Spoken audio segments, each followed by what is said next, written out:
President Biden's by more than $60 million last month. Federal filings detail a Republican fundraising explosion sparked by Trump's felony convictions in the New York hush money case. Biden's campaign and the Democratic National Committee together raised a robust $85 million in May and reported $212 million in the bank at the end of the month. But Trump's fundraising, for 1 month at least, dwarfed Biden's. The Trump campaign and the Republican National Committee said it raised an astounding $141 million in May. That includes tens of millions donated immediately after Trump was convicted. Ben Thomas, Washington. More heat records could be broken today as high temperatures and humidity persist. It'll be especially hot in the mid-Atlantic this weekend. Meanwhile, flooding is a problem in southern China, where heavy rains have killed at least 9 people. Video released by state media from China's southern Guangdong province shows rushing river water engulfing a bridge, causing it to give way, and mountainsides that have collapsed onto highways below. Emergency crews are shown helping elderly people through knee-deep mud in one video, lifting babies to safety above chest-high water in another. 9 were killed around Meizhou City in Guangdong. 6 more people are still missing in the floodwaters. The authorities are warning that more torrential rain is expected over the next few days. That's Celia Hatton with the BBC. More opinions are expected from the Supreme Court later this morning as the court wraps up its current session by the end of June. More on these stories at townhall.com.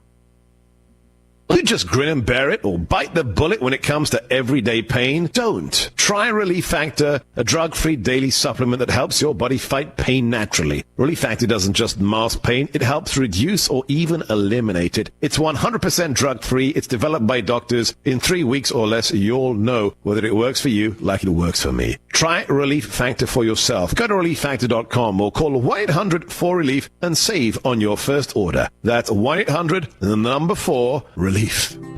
Balance of Nature supplements, changing the world one life at a time. I am 87 years old, and I am an RN. My PhD work is in anatomy and physiology. I watched your advertisement on TV, and I thought, I'll try it for just a month. I have stayed on it. Just think it is a marvelous product. Go to balanceofnature.com and get 35% off plus $10 off any additional sets as a preferred customer by using discount code BALANCE.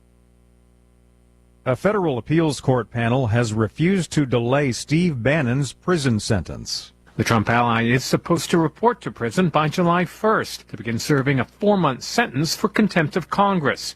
Bannon was convicted on 2 counts, one for refusing to sit for a deposition with the House January 6th committee that investigated the Capitol riot, and the other for refusing to provide documents related to his involvement in Trump's efforts to overturn his 2020 election loss. Bannon's lawyers say the case raises serious legal questions that will likely need to be resolved by the Supreme Court. But prosecutors say he's asking for special treatment that doesn't conform with the principle of equal justice under the law. Ben Thomas, Washington. A police pursuit of carjacking suspects in Milwaukee ended with police firing into the vehicle, injuring 2 teenagers, one of whom was pregnant and lost her baby. News and analysis at townhall.com. When a U.S. veteran died at a nursing home, abandoned, hundreds of strangers came to say goodbye. Former U.S. Marine Gary Brooks died alone at a nursing home in Maine, abandoned and all but forgotten. Then the funeral home posted a notice asking if anyone would serve as a pallbearer or simply attend his burial. Within minutes, it was turning away volunteers to carry his casket. Jim Roberts, commander of the VFW post in Belfast. We're all family.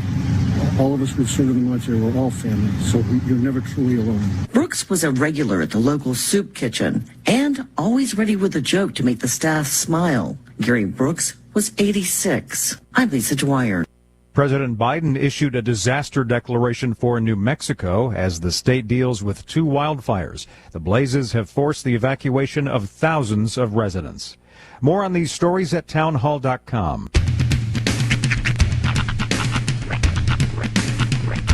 What in the wide, wide world of sports is going on here? I promise you, Whatever scum did this, not one man on this force will rest for 1 minute until he's behind bars. Now let's grab a bite to eat. Yeah, come on. I feel the hot wind on my shoulder and the touch of a world that is older. I hit the switch and check the number. I leave it on and then I slumber. I hear the rhythm ringing through it. Flamenco guitar and cumbia music.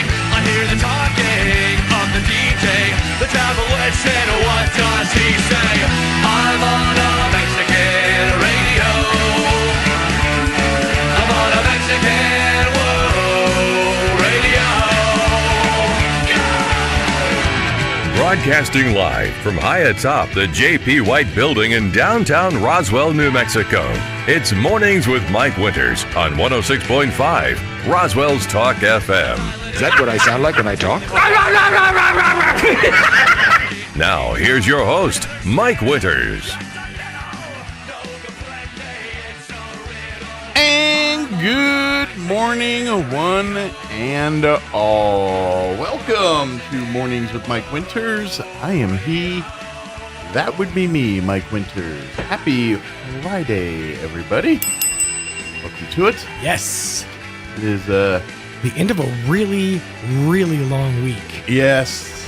And, well, the week still continues as fires continue to go here in the Ruidoso area. Yep. Rain is doing some of its thing, but it did help a little. Good and bad. Yeah.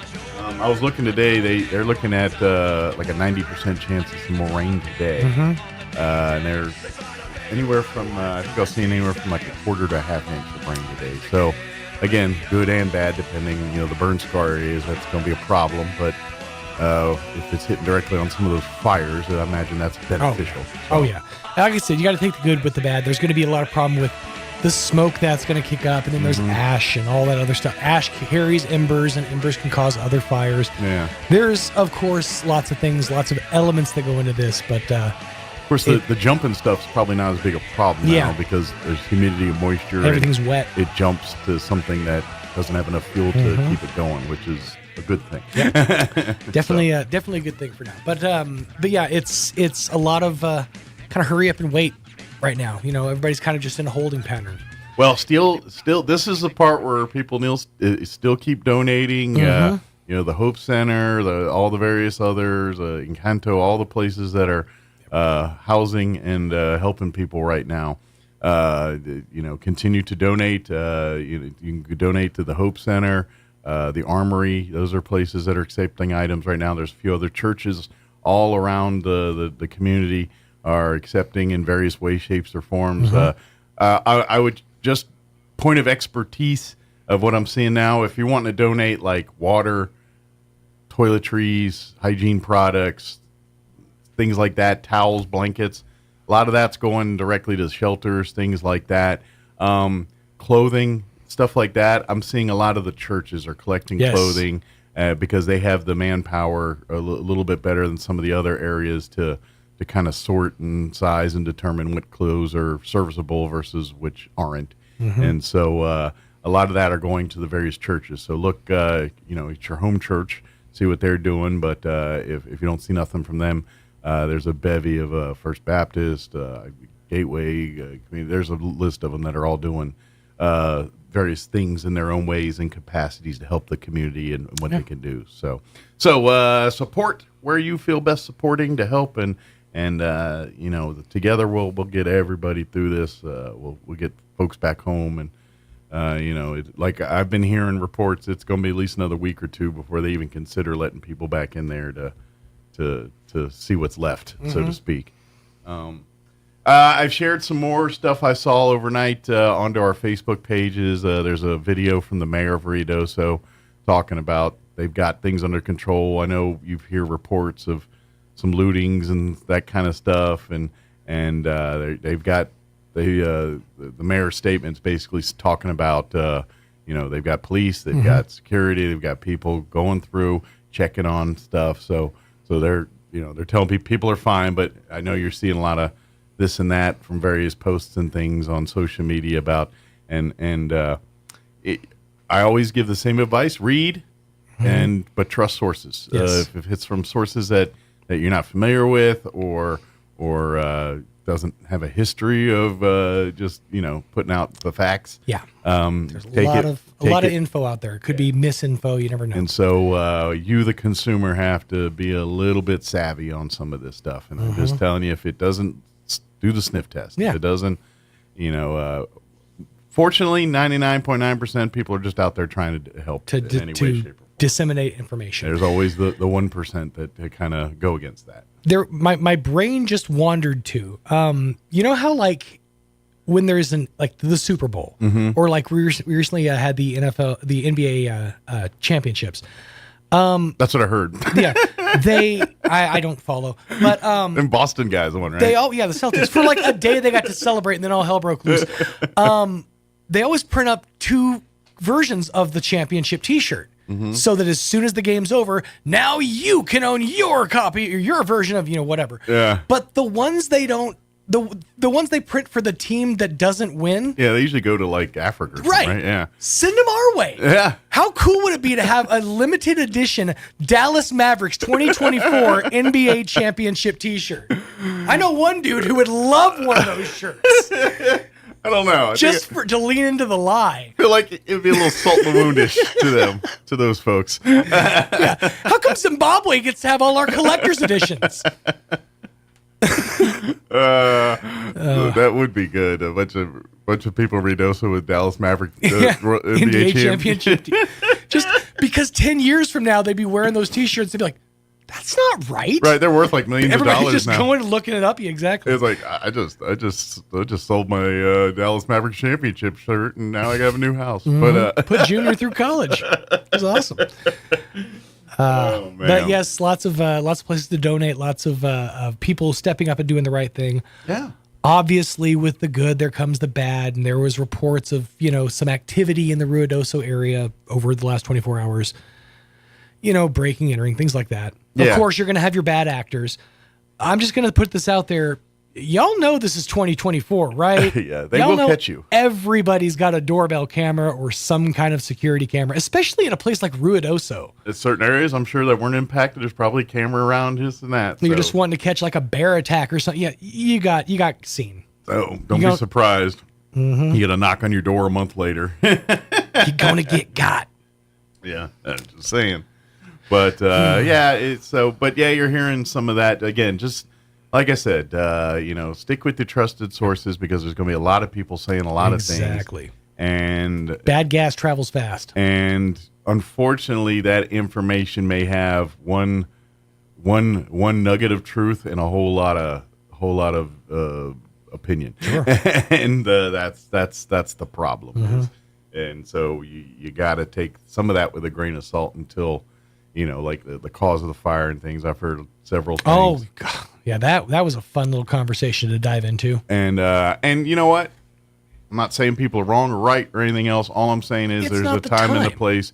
Let's triage priority here and make sure the fire's taken care of. Right. The people are taken care of, and then we can worry about who did what to whom and or how or what or why. I will say this. This is official. The Department of Workforce Solutions has announced they are going to expedite unemployment claims for folks who were affected by the we need to get that. There's a link to a website and everything we just got this morning. I'll post that up actually over there. Post up on our Facebooks. And I can tell you that the immediate contact is Stacy Johnston at the New Mexico Department of Workforce Solutions, and the number is 505-250-3926. But I'll put the link up over on the Facebook page.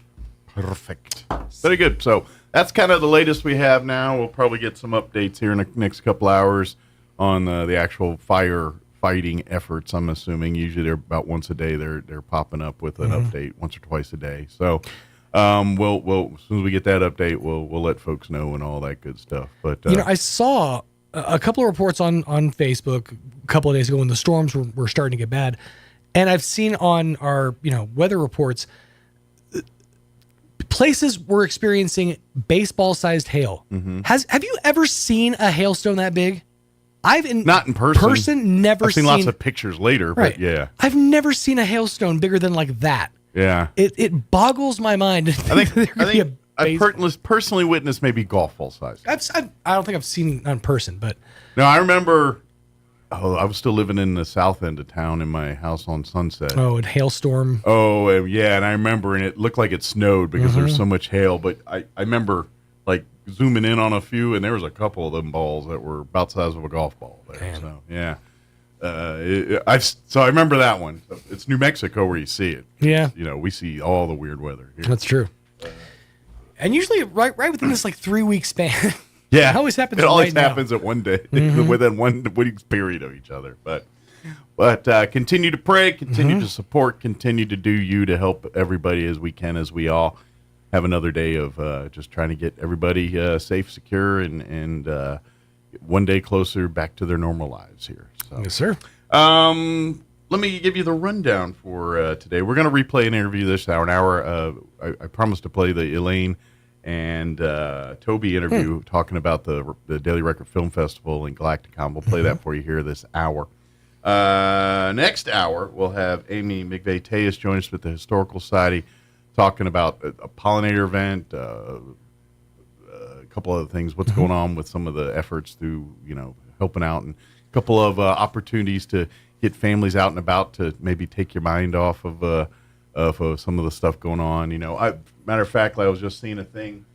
Unfortunately, it was right before I went on air, so I don't have all the details, but I saw a flyer up. Bring your kids to the Roswell Zoo for a fun-filled day beginning at 10 a.m. I don't know if that's today or tomorrow. I'm going to assume tomorrow. It doesn't say a date on here. Okay. Free transportation provided by the city of Roswell. Free fishing poles to be given out from 11 to 1. Lunch is provided by Church on the Move. They're going to have face painting, bounce houses. They're also having a Cuddle Corral Bear Factory. Kids can receive a free stuff a plush bear. Oh, cool. And you got to have proof of your address or whatever to do all that. But that's something they're offering out at the zoo here. I guess tomorrow. I just have times. I'm assuming it's tomorrow. Yeah. So. What? You have to prove of address. You're from Roswell? This isn't for you. There's a lot of cool events for folks in Roswell. This one's not for you, okay? If your address is Sudderth, then come on out. Yeah, but so if there's folks that they're looking to keep the kids occupied and looking for some fun things to take their mind off of everything else.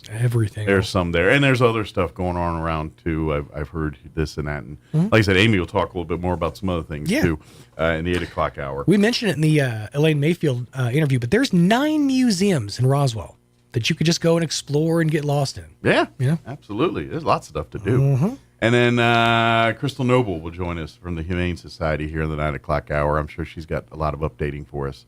Because it's been pre-fires since we've talked to her, so I imagine they've been pretty busy. Their own self helping out in any way they can as far as getting animals transported to and fro and all that good stuff. To and fro, used 2 days in a row. Look at that. Look at you. Keeping it alive.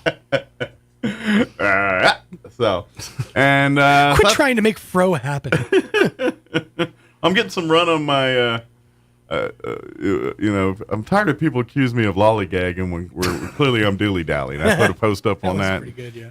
And, people appreciate the old-timey sayings. I've always been a fan of a good old, colloquial turn of phrase. Yep. Nothing better than a good old hootenanny. Unless, of course, you're talking about a hoedown. Yeah, that's right. Yeah, this is a truth statement. So, anyway, it is 19 minutes after 7. Let's get a gander at your weather. Rain is in the forecast. Gander. Can't stop. It's like Lay's potato chips. I'm meteorologist Steve Hamilton with your Pecos Valley weather. A little windy today. We still have some moist air available for scattered showers and thunderstorms. We'll be in the upper 80s on today's high. The rain will be over with tonight, just partly cloudy and upper 60s. We're back to sunny and hot weather on Saturday. Our high should be in the mid-90s. Maybe a few clouds on Saturday night and about 70. Sunny and hotter on Sunday. We're in the upper 90s. I'm meteorologist Steve Hamilton, and that's your latest forecast. Thank you, Steve. Hey, real quick, Sean did remind me, we did get a message yesterday, saying, asking about the drone people. There's, with the fires, there's a lot of people trying to record history and things like that, which I understand, and there is a place for all of that. But They are the emergency services up there asking people to kind of lay off the drones and stuff. It is impacting some of the firefighting abilities with some of the dropping of the slurry and some of that stuff. So they're not going to care about your drone when they do that. So be mindful of that, and they're asking people to kind of lay off on the drone stuff for now. But I know that's probably like 1% of 1 people that are probably listening. But spread that word if you do know folks that are up there doing the drone stuff that, they're the emergency people, that's priority 1, and they're telling you to stop, you stop. Anyway, moving on. Currently here in Roswell, 70 degrees and overcast. Humidity is at 93%. Winds are out of the southeast at 12 miles per hour. We here in Roswell are looking at a 50% chance at showers and thunderstorms, mainly after 3 p.m. today. Mostly cloudy and a high of 88 degrees. Winds will be out of the south, 10 to 15 miles per hour. They say we can expect anywhere between 1/10 and 1/4 of an inch of rain here. A little bit more if we do get a thunderstorm rolling through. Then that's, at least for the weekend, I think that's it for us for rain, the way they're talking right now. Partly cloudy tonight with an overnight low of 69 degrees. South winds 10 to 15. Sunny and 95 for your Saturday. Winds will be out of the south around 10 miles per hour. Partly cloudy tomorrow night. Overnight low of 71 degrees with south winds 5 to 10. Sunday, partly cloudy, 99 for a high. Southeast winds 5 to 10 miles per hour. Then back over 100 next week. Monday, 101. Tuesday, 105. By Wednesday and Thursday, they've entered like 30% chances of rain again. Looks like temps still hovering right around the century mark, though. But rain, good chances of rain today, and then probably not again until maybe midweek next week for us here in Roswell. Ruidoso, they're a little bit different, just to give their weather for folks. They will have another flash flood watch kicking in at noon today, remaining in effect through midnight. They are looking at a 90% chance of rain today with a high of 72. South winds 5 to 10. That's good. And they're expecting anywhere between 1/2 and 3/4 of an inch of rain if possible. So, again, the good and bad of that. 40% chance of showers for Ruidoso tonight. South winds 5 to 10. 40% chance of rain on Saturday. 81 under, looks like increasing clouds. Southwest winds 5 to 10, so those are good. The wind numbers look like they're going to be good this weekend, and the rain chance is not bad as well. 20% Saturday night, a 40% on Sunday with 5 to 10 mile an hour winds, and then all next week there's like 20, 30, 40% chances of rain. So they are getting moisture. It looks like and I'm not an expert. I'm just reading what the National Weather Service says, but just based on living here a while. Looks like conditions are going to be good weather-wise for the Ruidoso area this weekend for firefighting and getting things back to normal. So pray for more of that. It is 7:23. Let's go ahead and take a quick commercial break, and then on the other side, we're going to play our interview with Elaine Mayfield, talking Galacticon, and Tommy Martinez with the Roswell Daily Record, talking about Film Festival, all part of the UFO Festival weekend, July 5th through July 7th. So we'll talk about that or play that interview here. Sean had with them on Monday in just a few, but quick break, we'll be back. The 88th Annual Lee County Fair and PRCA Rodeo is coming August 2nd through the 10th at the Lee County Fairgrounds in Lovington, celebrating 88 years of tradition, complete with the Arts and Crafts Showcase, Carnival, PRCA Rodeos, Pioneer Iron Chef Contest, live shows, junior livestock sale, yucca building exhibits, special rodeo, and more, plus the best food ever. The concerts begin Friday, August 2nd with the Hispanic Heritage Celebration, then continue August 6th through the 10th. More info at leecountyfair.net. The 88th Annual Lee County Fair and PRCA Rodeo, coming August 2nd through the 10th at the Lee County Fairgrounds in Lovington. Calling all men. June is Men's Health Month, and Artesia General Hospital wants you to step up and take care of your health. Every year, thousands of men in the U.S. die from preventable diseases. Take control of your health today and schedule a visit before something is wrong. Artesia General Hospital has specialists in a variety of men's health disciplines, but your primary care provider is the best place to start. Take your health seriously for yourself and for your loved ones. Visit artesiageneral.com/men's health or call 575-746-3119. It takes a long time to develop trust. At LaGrone Funeral Chapel, they've been earning your trust for decades. They understand how important it is to friends and family to celebrate a life in the way you choose. The professionals at LaGrone will ease your stress and anxieties. They'll provide the guidance you need to select a service that's appropriate. And that's what they've been doing for generations, earning your trust and doing the right thing. LaGrone Funeral Chapel and Crematory, 900 South Main in Roswell. Online at LaGroneFuneralChapels.com. Ho! Shooters, mark your calendars for the H.F. Sinclair 3rd Annual Freedom Clay Shoot, July 12th and 13th at the Eddy County Shooting Range, benefiting the Artesia FFA. Main event is Saturday. Registration at 7 a.m. 1 in 4 participants win prizes, gun boards, raffles, and lunch included. There's an option Friday night light shoot with $40 individual rounds. Details and registration info at artesiachamber.com. Deadline is July 1st. The 3rd Annual H.F. Sinclair Freedom Clay Shoot, July 12th and 13th at the Eddy County Shooting Range. When others say no, Roswell Hyundai says yes. The bank manager is at Roswell Hyundai for a short time to say yes. No social security number or ITIN number? Yes. No driver's license? Yes. It doesn't matter. Roswell Hyundai says yes. If you have a job that earns at least $12 an hour, Roswell Hyundai wants to say yes. Roswell Hyundai wants 100% approval, which means they want to say yes to you. Yes. Get zero down, zero payments till fall, plus up to $4,000 more for your trade. Yes. On now at the home of Roswell Hyundai, 1909 West 2nd. Yes! Here's a Mornings with Mike Winters fun fact. 1 in 3 snake bite victims is drunk. 1 in 5 is tattooed. Hold my beer and check this out. Here's Mike Winters. And good morning, 21 minutes after 8 o'clock. And joining me in studio this morning from Roswell Galacticon, Miss Elaine Mayfield. And from the Roswell Daily Record, Mr. Toby Martinez. How are y'all doing this morning? Doing great. Good. Everybody wants cheap airfare. But where do you find it? The end of the long marathon that was Mike's vacation. Actually, just checked in a bit ago. They're about 3 hours out of Roswell. They stayed in Post last evening, and they're going to be driving in. I love Post. Have you been to Post? I've never been to Post. The Holly Drive-In is a drive-in that cooks their burgers on a flat top and greasy and the best milkshakes. Remember the little green machines that yeah, the Post is the home of the golden antelopes. Is that right? Yeah, I did not know Fascinates me. But yeah, I love a good flat top grill burger. Oh yeah, especially if you got a good seasoned grill. That's what it is. I've said this for years, but I would have loved to, right after they closed down, gotten a hold of the guy who did Wally Burger. Yeah, their grill, either one of the ones. Oh my god, because you know that grill was just perfectly seasoned. But yeah, they're in Post. They'll be heading back towards Roswell as soon as they kind of get their sorts about them. They're also getting off a boat, so it's kind of trying to get their sea leg or their land legs again, so to speak. But we are gearing up for the biggest weekend in Roswell all year long. It's obvious. I mean, we get so many people here. Hotels are packed. And obviously, we're talking about the UFO Festival and, of course, Galacticon 2024.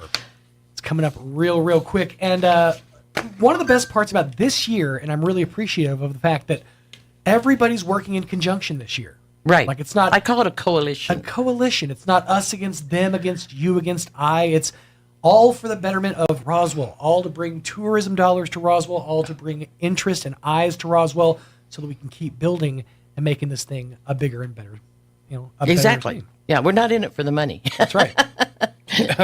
We're not totally in it for the money, all right? We are in it for the money, but we're not all the way. We also want to make sure that, we give Roswell a festival that it deserves, Right. It's one of those things that it celebrates all the things, all of the aspects that bring people to Roswell. The thought of what could be out there, the great expanse and all the stuff that went down in 1947, regardless of whether it's a weather balloon, another balloon, or some other kind of unidentified aerial. What is it?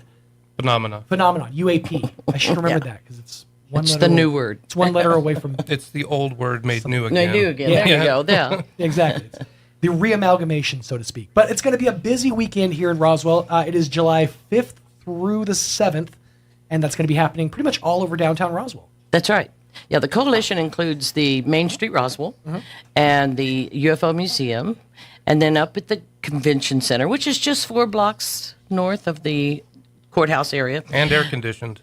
Yes, exactly, is the Roswell Convention Center. And we have the Roswell Daily Record, hereafter referred to as RDR, and the Roswell Galacticon pretty much took over that building like they did have in the past, and have our programs up there. So that's what I've been talking about every Monday morning at 8:15 is things that are happening both at the Galacticon and, of course, the whole coalition aspect. So what I have today is to cover my partner at the convention center, and that's the RDR, because they do the film festival. Yes, and that is going to be a big film fest this year. We got what did they say? They were reviewing over 120 films to narrow it down to the finalists. Yeah. Do we have an idea of kind of how many movies we're going to have? It's going to come down to the wire, honestly, because we have judges from as far as New Zealand working on it right now. Oh, wow. The guy that I run the film festival with, Maximo Verone, he's my co-author at the newspaper. He's actually lives in Argentina, so that's why I'm kind of dead today. We drove to Albuquerque to get him last night, so I'm even going to have to cheat sheet my own phone. So, but that's what a big deal is. This is we're bringing in somebody from Argentina, from another part of the world to be a part of this festival and to really bring some top notch entertainment. All produced, if not locally, then sub locally or on an independent level. Yeah, and we have entries from all over the world. That's why it's an international film festival. We're doing documentaries. We've got TV shows. Short films, feature-length films. Yeah, it's pretty good quality. And to kick things off, pardon me. Starting to sound like me this morning. Trust me, I've been doing 2 radio stations, and my voice is really feeling it today. But like I said, cheat sheet. But actually, Thursday night outside of the convention center, out on the the lawn, patio area. We'll be showing E.T. Yes, and that will be at 8:30, and that will be a free event, just like the rest of our festival. Mm-hmm. And it's movies. The free evening movie is going to happen every night. I believe the one on Saturday night is The Iron Giant. Right. And we actually have the creator of The Iron Giant going to be coming and giving a talk here as well. Friday night is Clyde Lewis. Yes. So, and he's going to be there all day Friday or all afternoon Friday. And then Friday evening he'll be broadcasting. So, cool. So that took up that part. But yeah, the free films hark back to 20 years ago when we did them, and might mention that the whole film festival this year is sponsored by City of Roswell with RDR and as a free event. Absolutely, yeah. The films that are going to be shown at the Roswell Convention and Civic Center. It is a free event. We want to invite folks out there. The air conditioning will be going, so when you're out in the blistering Roswell and free heat, parking, a lot of free parking. That's a huge thing. Yeah. I was talking to Mike last week when they were kind of preparing for their cruise, just to park their vehicle for the 7 days they were going to be on the boat. It was like over $200. Oh wow! Just to park. At that point, meet a friend in Galveston. Like, find somebody, meet somebody, and be like, "Hey, I'm going to park my car in your driveway." That would be real nice. But yes, the Roswell Daily Record is making this film festival happen this year. It's a huge event, and like we said, just a ton of great content going to be here. And you'd mentioned full-length movies, short films, TV shows, documentaries, animated things. So it's really just all different genres, all different walks of the film world. So if there's one specific genre of film that you like, I'm going to assume that every day you'll have kind of a breakdown of what's going to be shown when. Yeah. So when you go to Galacticon, when you go to the Roswell Convention Civic Center, find the room where they're going to be showing the films. They'll have a breakdown of this film will be on at this time, and kind of give you a little synopsis of what the film's about, so you can kind of build your day, because there's so much going on that weekend. Whether it's at the planetarium with the laser light shows, stuff that's happening with Main Street, the Alien Fest there on Main Street, Roswell, and of course the water park and the playground that we're going to have outside of the convention center. Our attentions are going to be pulled in a lot of different directions for that weekend. For sure. Exactly, which is a good thing. Absolutely, it is. Because we want them to say, "Darn, I didn't get to do that. I'll have to come back next year." I got to sweep back next year. Yep. Whether it's any of the speakers, the 501st Dewback Ridge Legions of the Stormtroopers are going to be here. Lots of great speakers. The Globots exhibition at the Miniatures Museum, which is going to be amazing. That is one of Roswell's best kept secrets. If you've never been through the Miniatures Museum here, it is such a trip. Did you know there's 7 museums in Roswell? I knew there was a few, but I 7 museums. There's a couple that That's amazing. It is. Yeah. And if you have the time in a weekend, do the whole tour. You can go check out the Miniatures Museum. Yeah. Head for the Roswell Museum and Arts Center. There's I mean, there's a ton of There's history Walker, here. there's Historical Museum, there's NMMI Museum, and there's a Contemporary Art Museum. Absolutely. They're all there for you, and they all just want to kind of show off what they bring to the art world. But lots of activities happening over the weekend. Give us a rundown of some of the other stuff that's going to be happening inside of the convention center for Galacticon. Well, start with outside because we do have the water park and the playground. Mm-hmm. We have the free films on the patio, and we have and the water park. We got 4 water slides and 4 bouncy houses. Nice. And a drying off tent, which sounds good, and an observation area for the parents. And then they're going to shoot the cannon at like 3 to 4:30 on Friday and Saturday, or something of that sort. So it's just a good place to let the kids go wild and unwind a little bit. And of course, while you're looking at all that, we also have something going to be outside to observe, is the flying saucer car. Now, they were here for the eclipse, and they just thought they want to come back for Roswell That's UFO so cool. Festival. They're driving it from Indiana. It drives. It's an amazing thing. You can find it on YouTube. Yeah, I've never seen that before. It's a Geo Metro. It's converted. Yeah, is that right? When I was a teenager, and this is going to tell you how just a lot more about me than you probably want to know. When I was a teenager, that was my dream car. Oh, okay. I wanted the Geo Metro. Well, come and look at it. Then I found out it's what all the hottest girls in school were driving at the time. So I'm not sure why I wanted one so bad, but boy, did I want one. But yeah, it's a modified Geo Metro, and it'll be outside to observe. And that's sponsored by Galacticon and the Roswell Chamber of Commerce. Nice. And Crumlin Auto. So very we got cool. tie-ins there, but they're driving a thing with a sign on it that says "Follow me to Roswell." Now, is it wider than an average like lane? I would imagine if it's a flying saucer, it's gonna have a wide. I have to show you a wide picture. gate. I'll definitely have a look. And let's say check it out on YouTube. It's I would just hate to be the guy that gets stuck behind that guy on the freeway. It's like, I know you're putting on a show. I got places to be. But either way.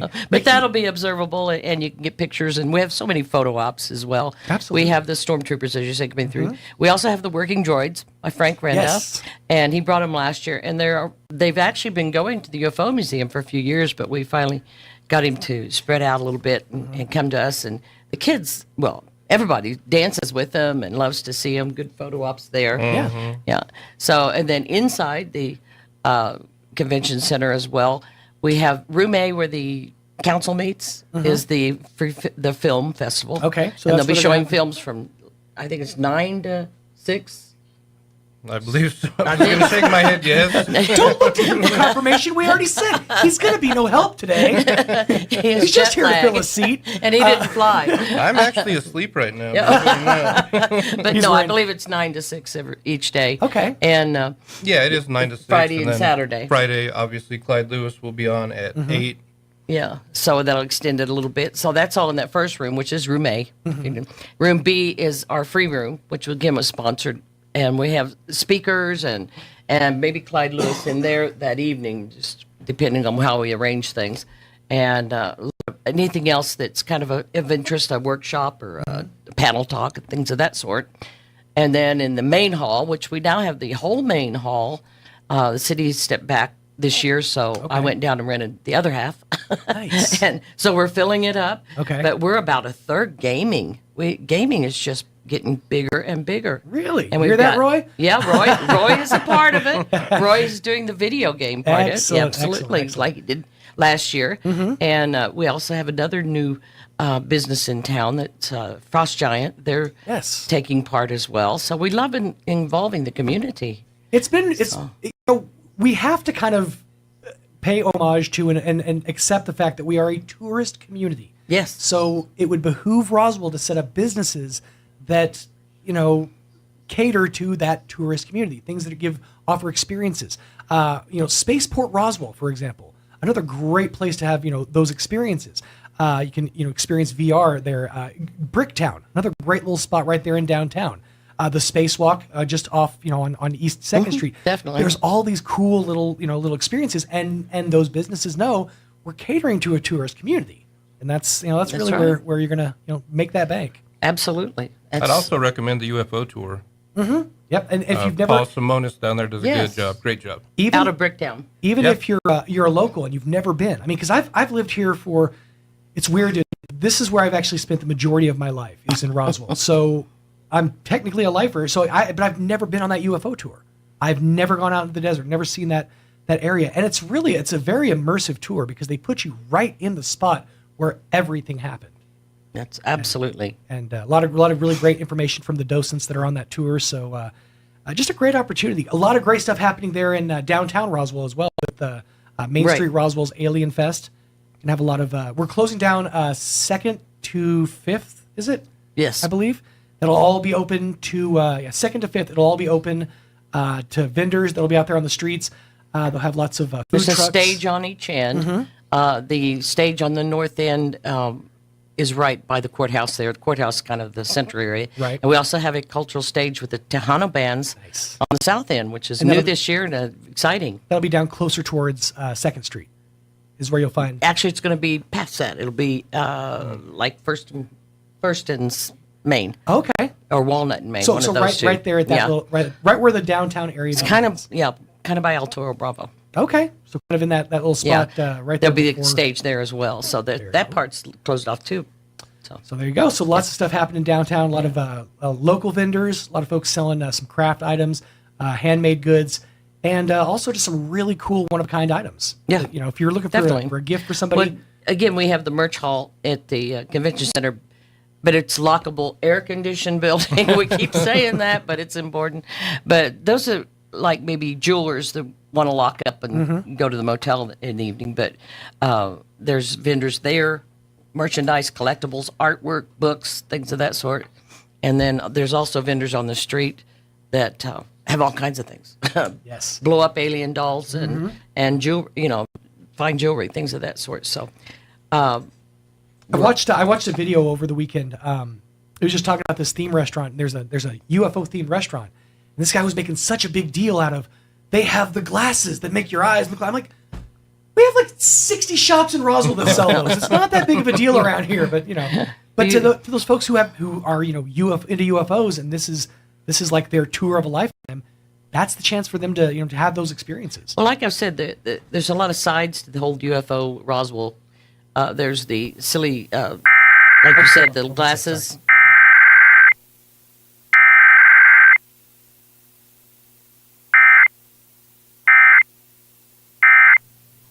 And we're back. Previous was a test of the emergency alert system. In case of an emergency, we probably would have told you to stick your head between your legs and kiss your butt goodbye. But it was just a test. So I digress. But yeah, there's the dealy boppers and the glasses, but there's also a very serious side. Oh, absolutely. And having been involved with this about 20 years, I've seen that firsthand and dealt with that. The UFO museum, I think, kind of deals with that side. So there's a lot of components. And the film festival arose in 2012, excuse me, with the Galacticon, and Alan Trevor was heading it up at that time. We all started with a 3-day go make a film and we'll judge it, which was a lot of fun, but it was a killer.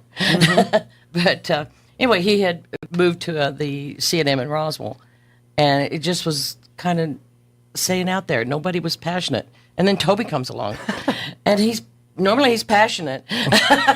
I'm sure you can Ways tell. away. I can see your eyes, but no, he wanted to do the film festival, and it's like, yes, please, because it's too important. Oh, absolutely. To sci-fi films, and there wasn't one, and so we're just thrilled to death that RDR's taken that over. And you hear that all the time because this is a weird term to use, but I use the term pockets of passion. There's little areas of southeastern New Mexico that are very, very passionate about certain things. A huge portion of people that are very passionate about filmmaking.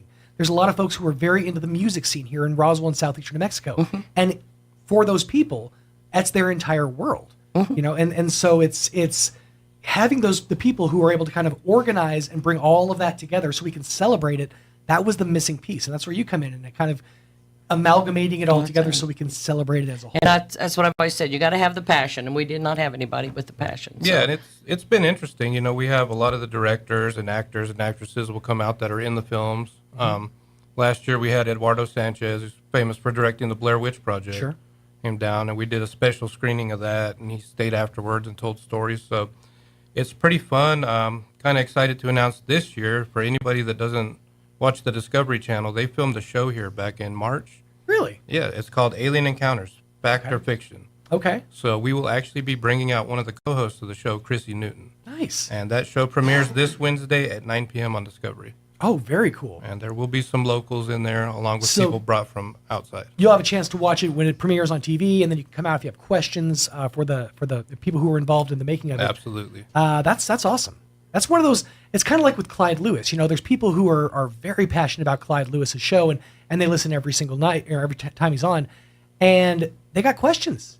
He puts a lot of information out there. You want to ask him, what's your opinion on this aspect of things, or what's your opinion on, aerial phenomena, things like that. And Clyde's just an encyclopedia of information. So yeah, and this will be everybody's chance to interact with him. The show is going to be interactive. We're going to let the audience ask questions. It's going to be, it's a lot of fun. Like you said, he has a lot of fans. It's a very popular show, so people definitely should come out, check it out. Like you said, if you have questions for him, it's your chance to ask him. Mm-hmm.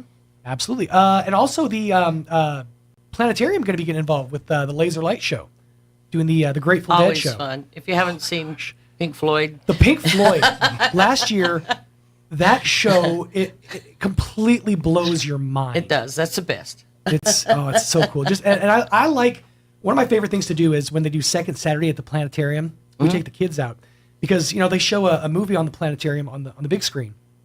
And it's usually something educational and something, the kids get kind of bored halfway through. But before they show the movie, to kind of get your eyes adjusted to the planetarium, they show what's called a fractal. Are you familiar with these? Mm-hmm. And you're just like you're in a setting, and you're traveling down these tubes of light, and half the time I'm like, but I wanted to go over there, and they're going this way. And for like 2 good minutes, I'll spend an hour and a half on a Saturday doing crafts just for that 2 minutes of fractal. It's such a cool experience. So definitely, if you get a chance, be a part of the Laser Light show they're going to be doing there at the planetarium. It's all hands on deck. We're getting as many people involved, as many entities involved, because we want to show people that we're worth the trip. That's right. This is going to be it's a festival that Roswell hasn't ever seen before because we're all working together. Yep. I know that you have different categories as well for the judging of the films, and you might kind of mention what types of film and genres. Don't look, I'm getting on my phone. Uh-oh. No, so the idea of the film festival was to bring the world of fact, fiction together. Mm-hmm. So we want everything from sci-fi to cryptozoology, Sure. UFOs, paranormal. Mm-hmm. So yeah, that's the main categories. We have your feature-length films, you have docuseries, you have web series, TV series, and so how many winners will we have? there's going to be about 10 trophies we're handing out. Okay. So Okay. It'll be a big festival. I think Yeah. the official selection, like you said, is about 120 films, and from that it'll be narrowed down. Gotcha. So a lot of different genres going to be covered. Cryptozoology. That's quite the genre. But yeah, so a lot of different genres covered. And I was just thinking, southeastern New Mexico, or New Mexico in general, is one of the best locations for film. Not only because of tax credits and some things that have been put in place, Weather. to bring people, but the weather's always fantastic. What's the temperature? Right now, yeah. This is something that Vince Gilligan has preached and spread the word for decades, that if you're looking for a filming location, New Mexico is one of the best, because you can get mountainous locations, you can get green, you can get the desert. New Mexico offers so many different film styles and film sets. And it's a great background. Absolutely. The There's best so many part different biomes, Mm-hmm. Exactly. The best part of cryptozoology is you get to say chupacabra. Well, that, and it's a big word too. Yeah, it's a cool word. When I was a kid, I learned like 1 or 2 really big words so that I would sound smart to people. And one of them was the stuff inside of onions that makes you cry. It's propantheolus oxide. So that was my go-to word. My son, the other day, when we picked him up from Camp Invention, he gets in the car and I said, "What did you guys learn about today?" And he said, "Bioluminescence." So that's his big word. So cryptozoology is another big one to add to your vocabulary. That's right. It's always fun to find a new word to add to that vocabulary. So, but yeah, if you're into historical monsters, if you're into aliens, if you're into anything in the sci-fi genre, there's going to be something for everybody out there. Is there a night where you're making the awards, or are they going to do that as we go? We're going to do it as we go. We Okay. were I going know to do an we've done award it both ceremony, ways but in the we're past, going to yeah. stick with, I think we took your advice on that one, honestly. So yeah, if we show an official selection that's a winner. Afterwards, we'll have the award. And like I said, if the director, actor, actresses, whoever's there, they'll come up on stage and they can talk. Sure. Now, is the plan to do it in blocks? Like we'll have like an all sci-fi block here and then do an awards, or would it be kind of like a sci-fi, maybe like a short, and then something from a different genre? I think like we did last year, you kind of mix it up so it keeps the audience entertained. Because you don't want to sit through like 3 feature-length documentaries in a row. I mean, I wouldn't want to at least. Well, it depends on the subject matter. I've been known to sit through more than 2 or 3 hours of content if it's something I'm actually interested in. But we do have air conditioning, so you might want to. That's right. We remember that. And a place for the kids to we play. should get shirts that say, "Follow me to the air conditioning." Oh, I like that. I like that. Follow me to the AC. That's right. The truth is in here. And don't forget, all of the downtown vendors, the downtown businesses are going to be getting involved. They're going to have specials. They're going to have sales that are going to be going on. So while you're out, touring Main Street, pop into one of those shops. They're going to have air conditioning too. That's right. And we got some really cool spots here in downtown Roswell, like UFO Fins. If you've never been in there, it's a whole new world of carbonated beverages.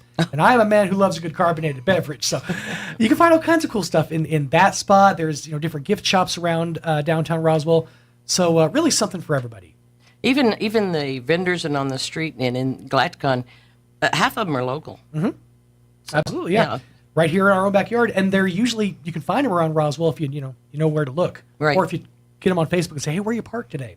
We're going to be doing the cosplay contest inside the convention center, and that's going to kind of lead into the alien costume contest that they're going to be doing in downtown. We scheduled it for starting at noon. Cosplayers will register with us, and then they will be soliciting votes from the public in form of $1 per ticket. Okay. So you come up and buy 20 tickets, and then you can give them to whoever you want to. Nice. And just trying to get walking around and getting the whole feeling of it. A lot of the cons, Santa Fe, for instance, 60% of the people walking through the door are in cosplay, which is kind of cool. Yeah. Cosplay being costume, but it also involves developing the whole persona with it. You're in character. You stay in character for that time being. So we get started at noon with people collecting the votes and everything, and at 3 o'clock we'll have judging, and we will be having cash prizes. So we'll have first, second, and third, and the People's Choice Award will all receive.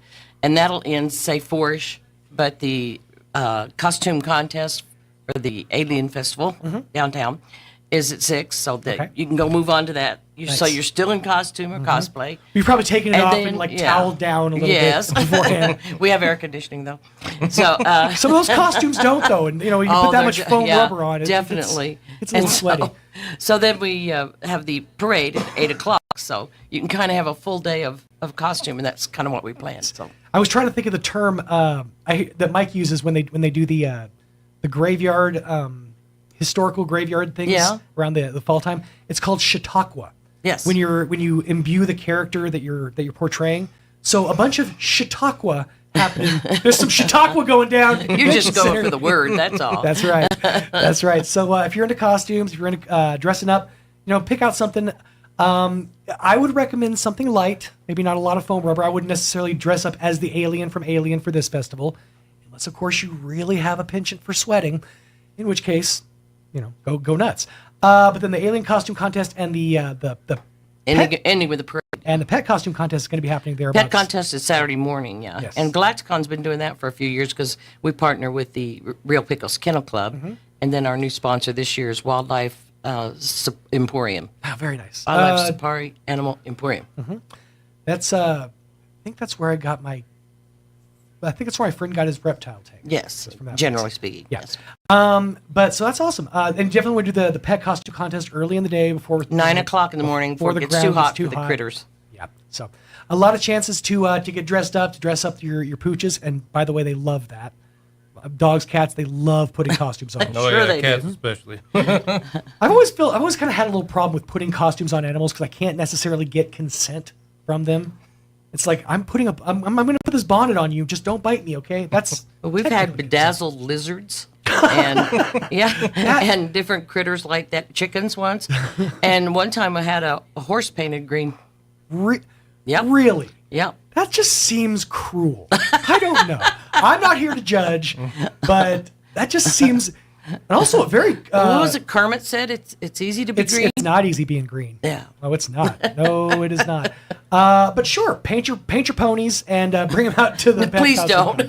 Yeah. The views expressed by Sean Smalls do not reflect those of Pecos Valley Broadcasting or Galacticon. Yeah. But lots of fun stuff happening all over town. It goes from the 5th through the 7th, and actually July 4th, because the some of the films are actually going to be shown. The first free film is Thursday night, which is July 4th. No, Yep. yeah. E.T. Yep. E.T. And then on Saturday night, it's Iron Giant, and we actually have the animator, whose name is Steve Garcia, that hails from Albuquerque originally, grew up in Albuquerque, and he's the illustrator and animator that did Iron Giant. He'll be at the con. He'll be introducing the film, right? Yes. That is such a Very cool story and experience, because he designed the cartoon to mimic the comic book style of art. Right. And it's such a more complex style of animation. You don't have to there's a lot more frames that go into that fluid animation style. Well, the years since, he's done Simpsons. Yeah. And he's done Torque and Journey to Planet Earth or something. Really? I have to look that up. Wow. Yeah. So a very thorough resume. Escape from Planet Earth. Escape from Planet Earth. So just something for everybody. If you want more information, the real catch-all for all of it is ufofestival.com. You head over there, click on the main tab, then click the events tab, and there's a breakdown topic by topic of everything that's going to be happening. The 4th, then there's the 5th, the 6th, so you can really plan your day out and say, well, I definitely want to hit this one. I want to go to the laser show, but I definitely want to go on the UFO tour. I want to see this ufologist speak. I want to be a part of the costume contest. So you can kind of map out your Galacticon and right, and there will be a experience. schedule publicized for the films. Yes. I've already received a copy of it anyway. Oh, okay. I know it will change I was because gonna I've been say there, done tentative that. list. A tentative list. But to hit those that interest you, and I know in the past we always marked anything that was a little PG. Mm-hmm. Yeah, just to let parents know this might get a little.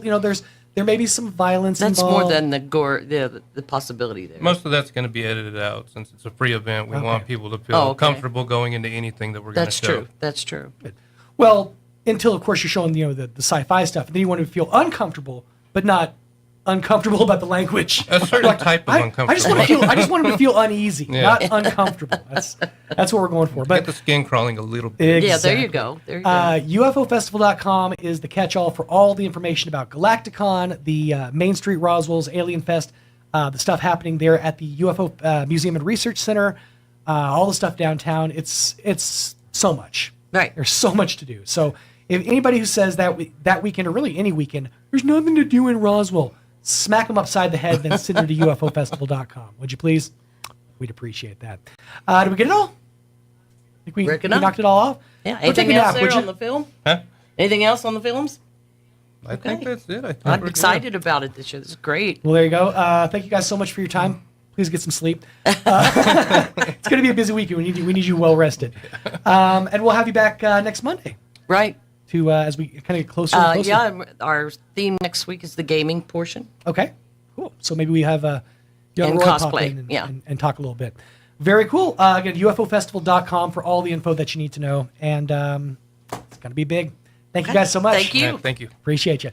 7 away from 9 o'clock. Let us get you up to date with some local news. Now, Valley News Update. I'm Jared Cirillo. President Joe Biden on Thursday approved a major disaster declaration for New Mexico. As a result of the 2 massive wildfires, the declaration releasing federal funds to support the recovery efforts for the ongoing disasters.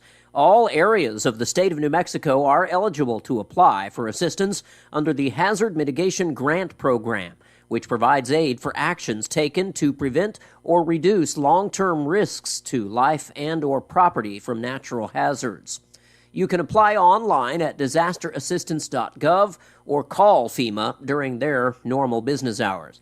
Governor Michelle Lujan Grisham also announced Thursday that she signed executive orders authorizing the release of $5.2 million in additional emergency funds for the Department of Homeland Security Management in support of relief efforts for the ongoing fires. Meanwhile, evacuations remain in place as the South Fork fire continues to grow into Ruidoso and Alto. There was a community meeting last night that was live streamed.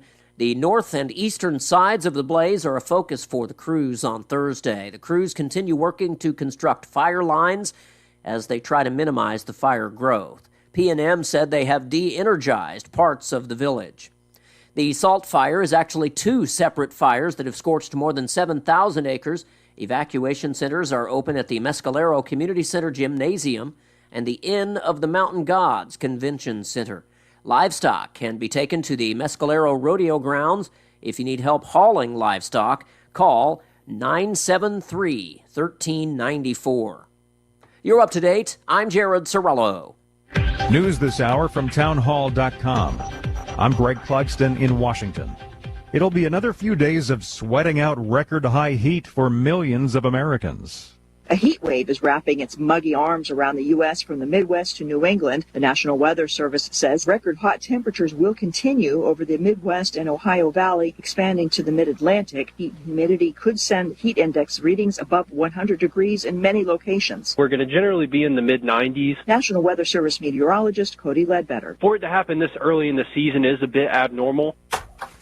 In Squam Lake in New Hampshire, ice blocks packed in sawdust since the winter were lifted from an insulated storage hut, a tradition at the rustic, rocky-walled Deep Haven camps for more than a century. I'm Jennifer King. More than 1,000 firefighters are taking advantage of rainy, cooler weather to get the upper hand on a pair of New Mexico wildfires that have killed 2 people. The blazes have destroyed hundreds of homes and forced thousands to evacuate. Russia is intensifying its use of cheap glide bombs to lay waste to cities in eastern Ukraine. The latest generation of the retrofitted weapons have devastated cities such as Kharkiv, among others. Russia has nearly unlimited supplies of the bombs, which are adapted from Soviet-era stockpiles. Russia has accelerated its destruction of Ukraine's frontline cities in 2024 to a scale previously unseen in the war. An AP analysis has shown Russia has managed to ramp up its attacks using the glide bombs and an expanding network of airstrips. I'm Karen Shamas. The federal judge presiding over the classified documents case against former President Trump is hearing arguments today in a long-shot defense effort to get the indictment thrown out. May was a blockbuster month of campaign fundraising for Trump. He outraised President Biden by $60 million. More at townhall.com.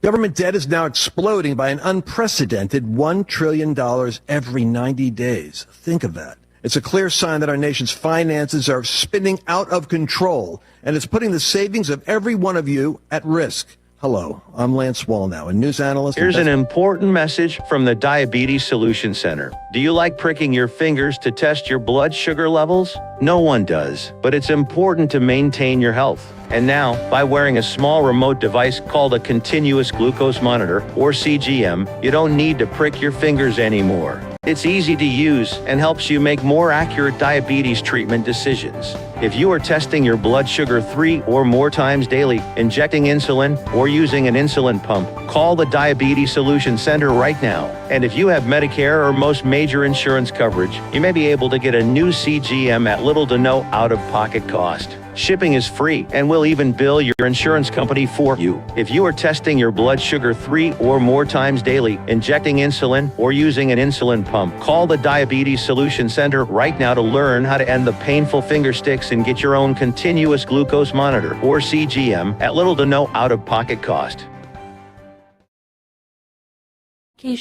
And polling. The missed markers mean that the June 27th showdown will be solely between President Joe Biden and former President Donald Trump. Kennedy wanted to stand alongside the leading candidates to lend legitimacy to his long-shot bid and convince potential supporters that he has a shot at winning. Both major party campaigns fear Kennedy could play spoiler in what's anticipated to be a close general election. Kennedy has filed an election complaint alleging the debate markers were created to disfavor him. Hayat Panjwani, Washington. New federal filings show that Donald Trump's campaign outraised President Biden by more than $60 million last month. News and analysis at townhall.com. Another state is considering a ban on gas-powered leaf blowers.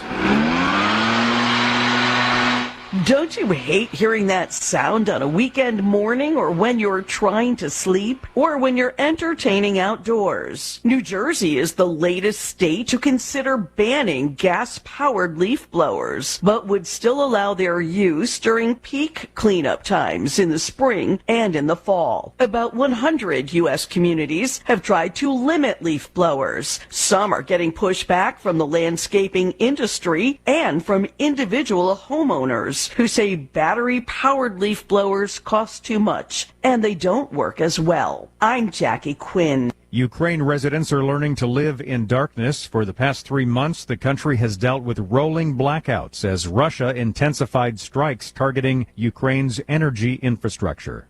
Townhall.com.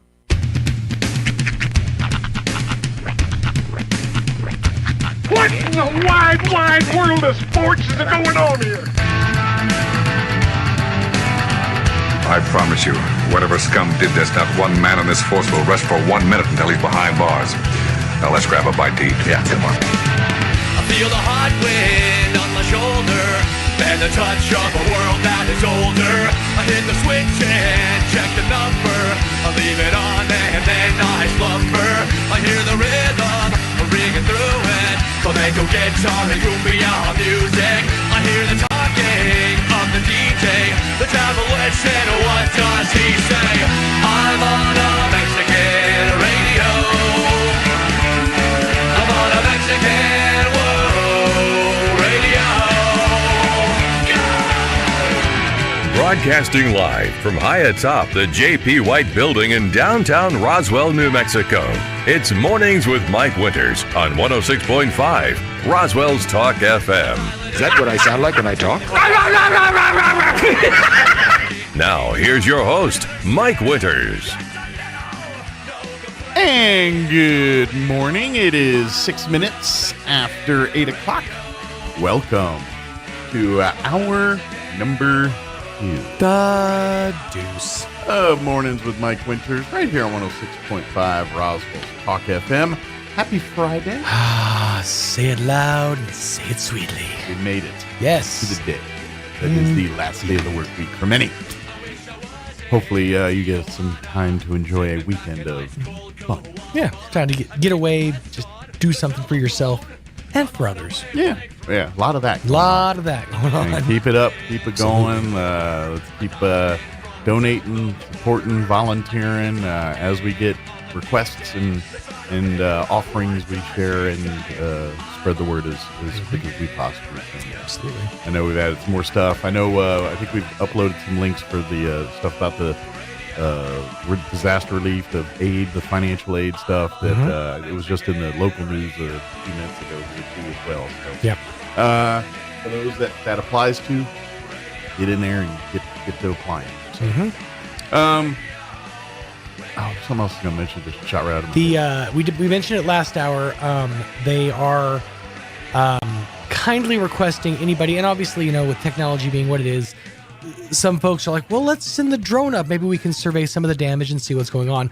Some with good intentions, it's hard to say, but keep the drones away from the affected area because obviously we have helicopters that are dropping slurry over the fire, and that can affect their operations. That can also affect satellite operations navigation. So, yeah, they and I get, recording what I don't know for statement, but I'm going to arguably say this is probably one of the worst fires in the history of that area. Oh yeah, and you want to chronicle, record, and I get that. I mean, and that will be done and has been done. But like you said, priorities are fighting fires and rescuing people. Anything that gets in the way of that is a problem. So don't do that. That's that simple. I mean, we can get semantics and because of this. Look, it's messing up the efforts to try to do what they're trying to do. So don't do that. Right. That's all. That's really all we need to know. Yeah. Stay away until we tell you to come on in. Yeah, that's right. And then come on in. I have for a few days, and I'm not sure when it happened, but my eye just keeps getting drawn to whoever hurt Bob.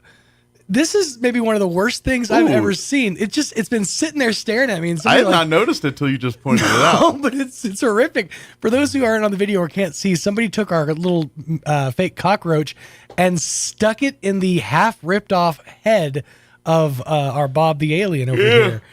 And it's just, and like, we'll be having a random conversation about resources that are available, and just my eyes just go zzz.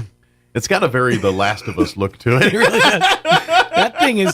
That thing is in there. I mean, it's head in. Now, don't worry, we have a fully intact Bob. He's our backup Bob. This Bob. And no, not what you're thinking. But that Bob, I believe, got visited by, I think it was your kids. I think Hunter. I don't think my son would. No, I don't think he put the roach in, but he decapitated. He probably decapitated him, yeah. Bob. But I don't know. I don't know who did that. I don't No know one's changed exactly. it. You think it's Roy? It could have been when Roy was. It could have been sitting Roy over there, and he was. I mean, we have guests, and guests. There's things to play over there, and guests do play with them because that's what we keep them for. Yeah. In case you get a little fidgety. Hey, it all happens to all of us, you know. Well, I'm constantly touching and fiddling with things over here. It's just... We had a whole pen gate last week when you were when you were gone. Yeah. Because I'd, in my hurries to do things on both stations, taken that pin in there, and I started this hour of the show, and just for a good solid 30 seconds, I'm like, "Where's my pen?" Jocelyn comes running in and just tosses me a pen. It's actually pretty fun. There's power in the pen, isn't it? It really is. I'm always doing this and holding on and putting it up and picking it down, and I feel out of sorts if there's not a pen for me to mess with. You while just doing need stuff. it there. Yeah, it's a thing. I don't know. I can't explain it. I can't. But the mojo's in the pen sometimes. It's I would say, since you are a former smoker, I would say we all have some sort of vice, oral fixation, but not really oral. But this is more of just like a thing to hold. You need something to do with your hands. Satiation situation. Yeah, a satiation situation. There you go.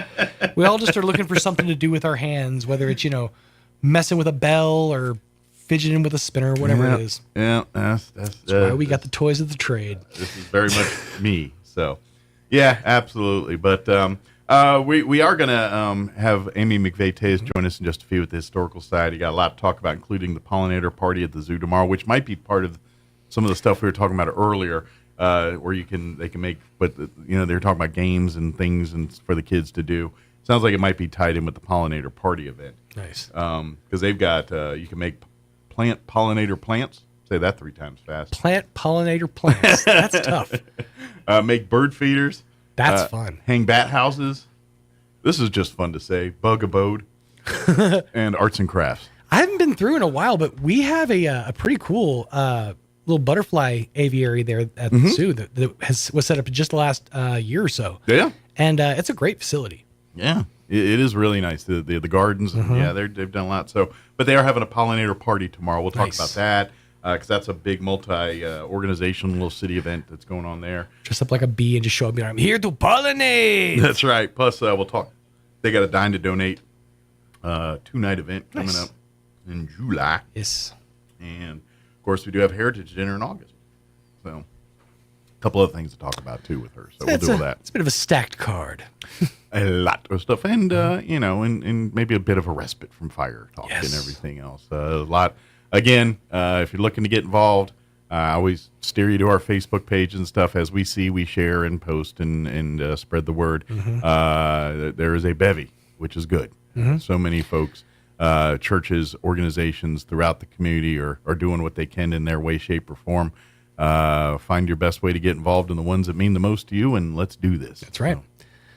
But, distractions are always good. I actually talked to a couple people that said they really appreciated our extensive cruise talk the other day because it was basically in the midst of all the chaos and everything happening. Yeah. It gave people kind of a little place to kind of come and not think about things for a minute. Okay. Well, I can tell you about more dumb things. I'm just saying. I've actually heard from a couple people that said, hey, we really appreciated y'all's extended cruise talk. It took our minds off of all the other nonsense that's happening. Well, we're good at taking minds. That's what we do, man. We are the fillers of space and void to kill the time of things. We are the finger on the pulse, But the thing is, you can take a pulse pretty much anywhere on the body. So your guess is as good as mine when you're taking that pulse. That might have come from the wrist, could have come from the neck. I don't know. We like to shake things up a bit, you know? Might even check my ankle. I don't know. We're not temp checking, all right? Not yet. But the time will come. Oh, God. I always hoped we wouldn't get cameras in here. I'm really hoping that day never comes. Line up. It's time for your daily temperature check. Wait till Colonoscopy Awareness Month. What do we got planned? Yeah,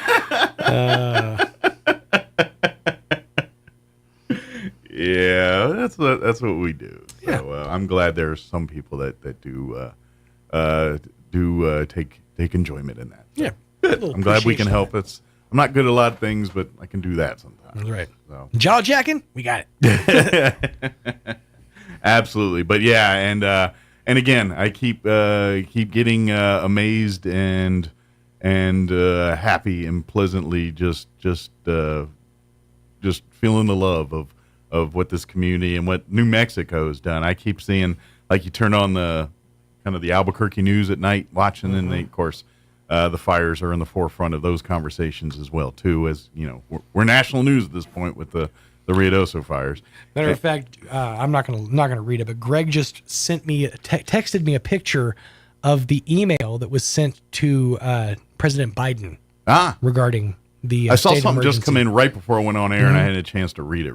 So. It's the letterhead is Congress of the United States. So basically, it's them requesting, the FEMA President and Biden various disaster relief put eyes on packages this. and all that, which is that inside or outside? I think it was out here. Okay, I didn't know if something was scraping on the side of the building. Or I heard a noise, and I'm like, "Is that the devil?" Hard to say these days. Sorry. What? The devil. Devil is everywhere. Sorry. Oh, it's such a good movie. That's where my brain goes. What? The devil. Hey, Randy. Oh, man. Let me give you the rundown for this hour of the show. I heard everything you just said. Sorry, we find movies and there's a niche in the things that just stick in your head sometimes. But like I said, Amy Vietes is going to join us here in just a bit, and we'll cover a bevy of things and events happening around town, stuff going on through Historical Society as well. And, of course, later on this hour, we'll get you up to date with the newses of the local and national varieties and Wall Street business updates and latest fire information and all that good stuff. We'll have all that for the fires and everything in Ruidoso, too. So that's the plan, but before we do that, let's take a gander at your weather. Some more rain today, but going to dry out, I think, for us for the next couple days. Ruidoso, looks like their rain continues, but here's your weather. I'm meteorologist Steve Hamilton with your Pecos Valley weather. A little windy today. We still have some moist air available for scattered showers and thunderstorms. We'll be in the upper 80s on today's high. The rain will be over with tonight, just partly cloudy and upper 60s. We're back to sunny and hot weather on Saturday. Our high should be in the mid-90s. Maybe a few clouds on Saturday night and about 70. Sunny and hotter on Sunday. We're in the upper 90s. I'm meteorologist Steve Hamilton, and that's your latest forecast. Thank you, Steve. Currently, 71 degrees. Is it raining out there right now? So it says light rain. I can't tell from my so grab your cupcakes. They're sprinkled out there, and or cookies, whatever, or donuts. It is that time of the morning. Donuts. Get your sprinkled donuts. Currently 71 degrees and a light sprinkle. Humidity is at 90%. Winds currently out of the south at 16 miles per hour. We are looking at a 50% chance for rain showers for today. They say particularly in the afternoon, but you look out the window. Mostly cloudy. High of 88 today with winds out of the south at around 15 miles per hour. They're saying we'll probably get less than 1/10 of an inch of rain unless we actually get a thunderstorm rolling through the area. Tonight, and after today, we're pretty much dry till about midweek next week, according to this. Partly cloudy for tonight, 69 degrees, overnight low, south winds 10 to 15. Sunny and 95 for your Saturday with south winds at around 10 miles per hour. Partly cloudy and 99 on Sunday. Southeast winds 5 to 10. Back into the 1/0s on Monday, 101 on Monday, 105 on Tuesday, And then they're talking like 30% chances of rain with highs right around 100 Wednesday and Thursday of next week. Glancing at the Ruidoso forecast, because I know we are all keeping tabs on what they're doing up in the mountains. They do have a flood watch that will kick in at noon today and remain in effect through midnight. They are looking at a 90% chance of showers today. That's good. Actually, the report's, I think, favorable because not only are there good chances of rain, but the winds are as they're like 5 to 10 as opposed to 15 to 20, which is a big deal in the fire world. But they're looking at 90% chance of rain today with a high of 72 and south winds 5 to 10. They're expecting between 1/2 and 3/4 of an inch of rain today. Hopefully that doesn't come at once because we know what happens there. That's the flooding, hence the flood watch they've got for today. Tonight, they're looking at a 40% chance of rain, mostly cloudy, 56 for an overnight low, south winds at around 5 miles per hour. So good news there. 40% chance of rain on Saturday.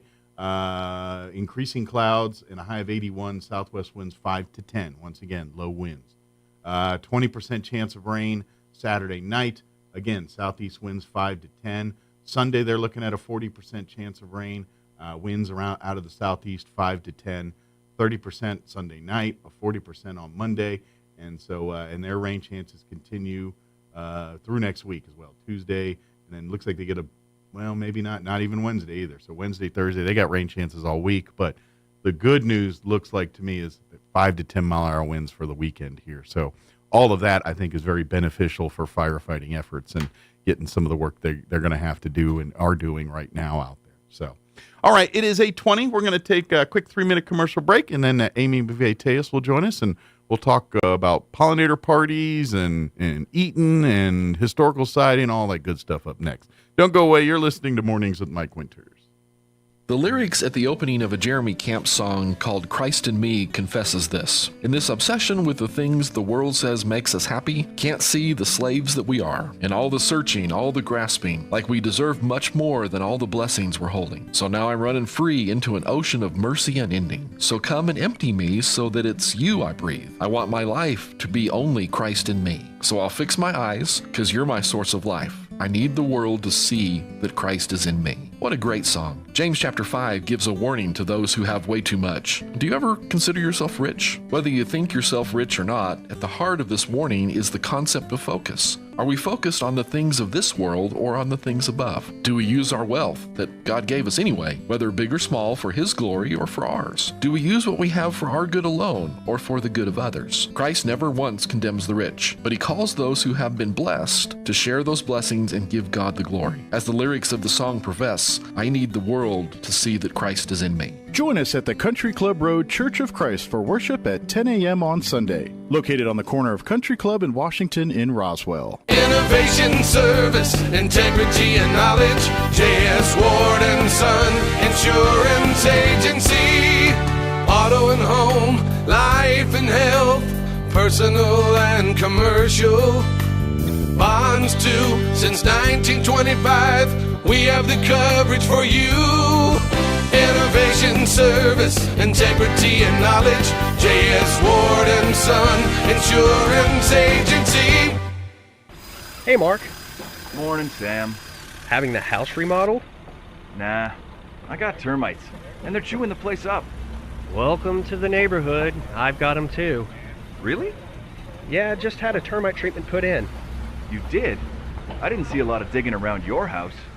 That's because I went with the Centricon Termite Colony Elimination System. It's a lot easier to install than what you're doing. They just place bait stations around the house, and then the termites share the bait with each other until the colony is gone. No digging, no chemical solution, just simple protection that's environmentally responsible. Wow. Yeah, I even got a Green Chemistry Award from the EPA. Centricon, huh? I'll be right back. Hey, where you going? Tell these guys to stop digging. I'm getting Centricon. Call Bob Reed Pest Control today for all of Southeast New Mexico. 575-623-5344. Hi, everyone. This is Melanie from Glenn's Furniture. When was the last time you looked forward to sleep? Let's be honest here. You know a restful night's sleep has more health benefits than you consciously think about during the day. Here at Glenn's, we carry Serta mattresses, and they've been in the business for more than 90 years. Choosing one can be hard, but I want you to know we have your back. Come see us at Glenn's on the corner of Union and Alameda in Roswell, where delivery is free since 1953. Here's a Mornings with Mike Winters fun fact. U-Haul is the world's largest advertiser in the Yellow Pages. Too bad millennials don't know what the Yellow Pages are. Here's Mike Winters.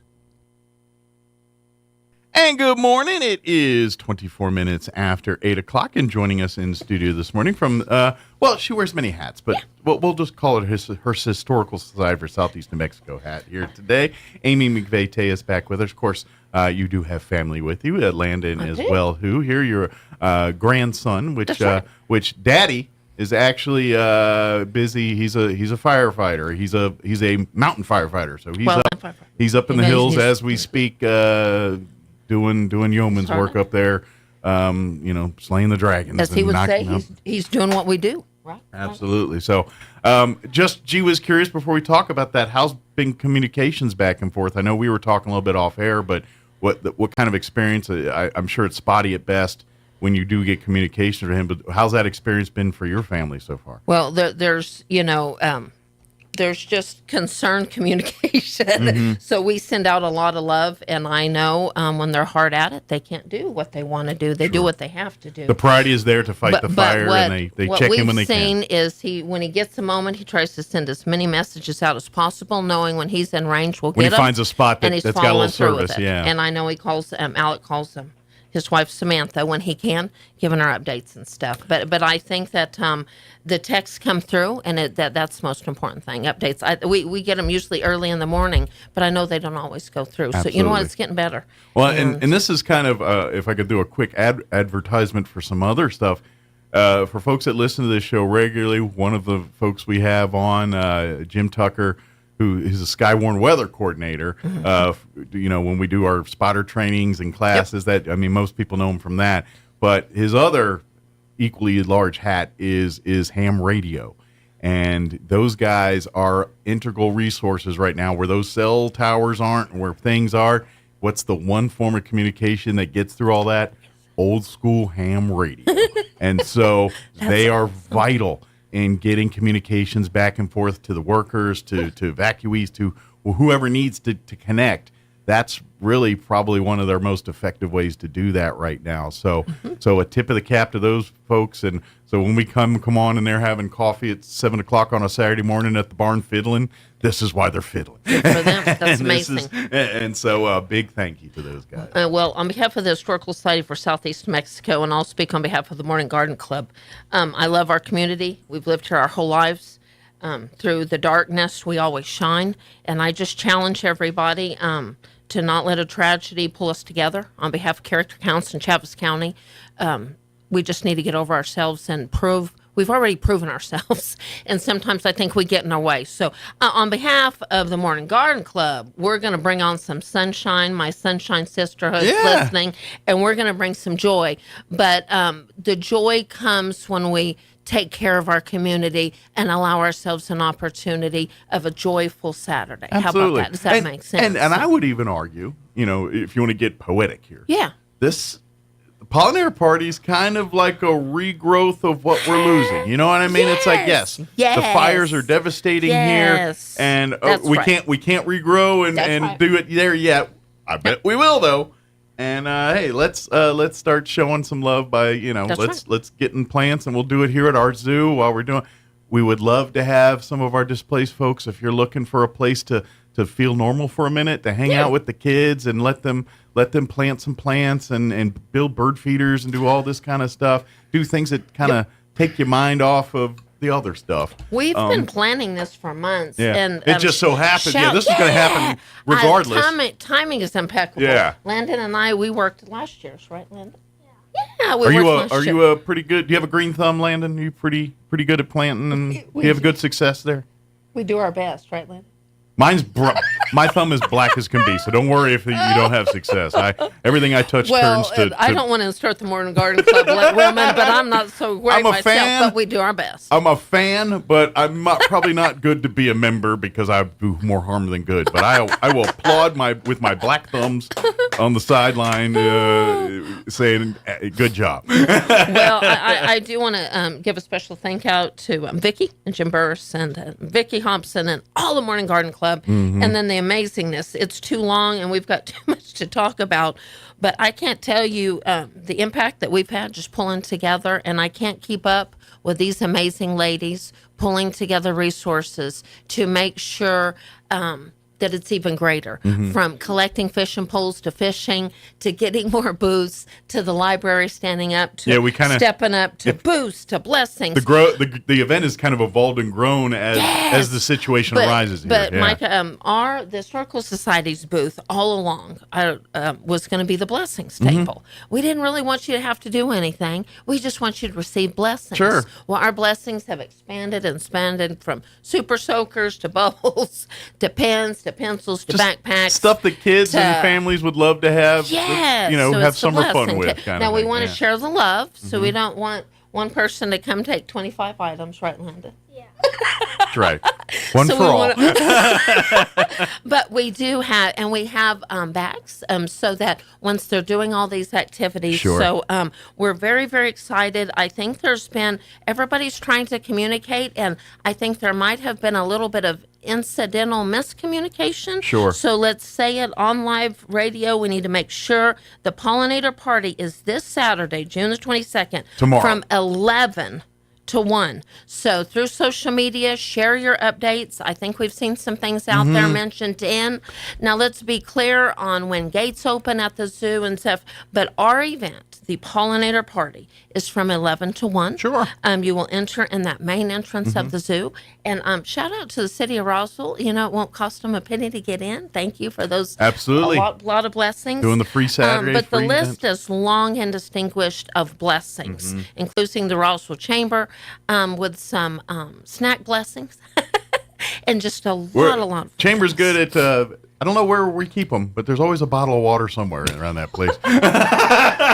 Atlanta, because Mike, we have gone to all the relief areas, and there's a lot of water, right? Yeah, we have seen a lot of water, but we need a lot of water. Absolutely, we need a lot of water. It is summer in New Mexico, despite everything else, and so we got to drink copious amounts of water anyway. But now we just need a few more bottles. Right. So we're really excited. Something else that people may not realize, and I don't know that you've mentioned, the Pollinator Party is an event for the public to come out and receive a lot of things at tables. But one of the intentions we did, just like at Kahuna, and these ladies have really stepped up, we have a strategic plan in that snake area to really enhance and beautify that area. There's a lot of plants and a lot of things. So we are literally going to get our hands dirty tomorrow. So don't just think you can get off by not doing a little bit of work, because Landon knows everywhere we go together, we're going to do a little work. Yeah, and a lot of fun. Just saying, for you folks that want to get out there, you might want to have some Advil handy, because you might have sore backs and knees afterwards, because we're putting you to work gardening and stuff. That's right. Well, and if anybody's just feeling generous, if you haven't seen the magnificent butterfly bench out there, and if somebody wanted to donate another magnificent butterfly bench, we're just going to beautify that. There's great photo areas, and we just want it to be a time of shade and beauty and relaxation. At the end of the day, the Spring River Zoo and Park there is a community park. It's a community space. It's a place for all of us to come and enjoy, to bring our families, whether it's to come picnic in the fields or at the park there, or take a tour through the zoo or ride the train or the carousel. Yes. All of that's the community stuff. That's and right. so we need to help them, too. We, as a community, need to invest into that, and that's why these pollinator parties are so great. Yes, it's kind of evolved to, hey, come bring everybody, let's have some fun and take your mind off everything, but this was originally generated for us, the community, to come and invest back into our zoo, to plant, to make our home, our community home, a little bit nicer. And if you'd love to share with that, if you're from this area, for sure. and we don't have as much greenery as you do, guys, up in Ruidoso, but what little we have, we do like. And if you want to come sharing it with us, we would love to have you come be a part, and just whatever we can do to give you a good Saturday day of enjoyment. If you are listening and will just want to be part of this, can attend but think, I have some really cool items to put at the blessing table, whether it's pens, trees, pencils, we've got all kinds of fun things. You could even call the Historical Society at 622-8333 or text me at 575-915-4471 if you want to add blessings, like books and just different things. Blessings. We could pick them up. Fun things, just to make it a wonderful day. And anything we have left over, we'll put back into the community at, Absolutely. Yeah, everything's, because, and obviously when we talk about donations and things for fire relief and all that, obviously the water, the toiletries, hygiene products, first aid stuff, blankets, all those are always still important, and keep rolling those in. Oh, for sure. Don't get me wrong. But don't forget some of the games, like just fun things of checkers, soccer balls, footballs, things that Landon likes, right? Like, stuff you'd like books, like you said, books to read. Treats. Needs a treat. Yeah. I mean, I know it is hot, so maybe the Kit Kats and Reese's not so good, but like those mini handheld fans. But like granola bars and stuff that's a little more heat friendly. Anybody want to donate a lot of mini fans? We'll put them at the blessing day, but it's hot. That's right. Yeah. Or those things you get at like Six Flags or Disney World. It's the water bottle with the fan, and you put it, and we all love it. But then we lose them. And that's true. But it is a fun day. And we don't want to put so much into this, we lose sight. Yeah. There's nothing the Historical Society won't do in our whole community. When we've showed up, and let's be clear, I've been asked a couple of times, Mike, Amy, what are you doing here? Well, Landon's been there. We've been to the National Guard. It's like anything else. Be where people are needed. That's exactly right. So come out.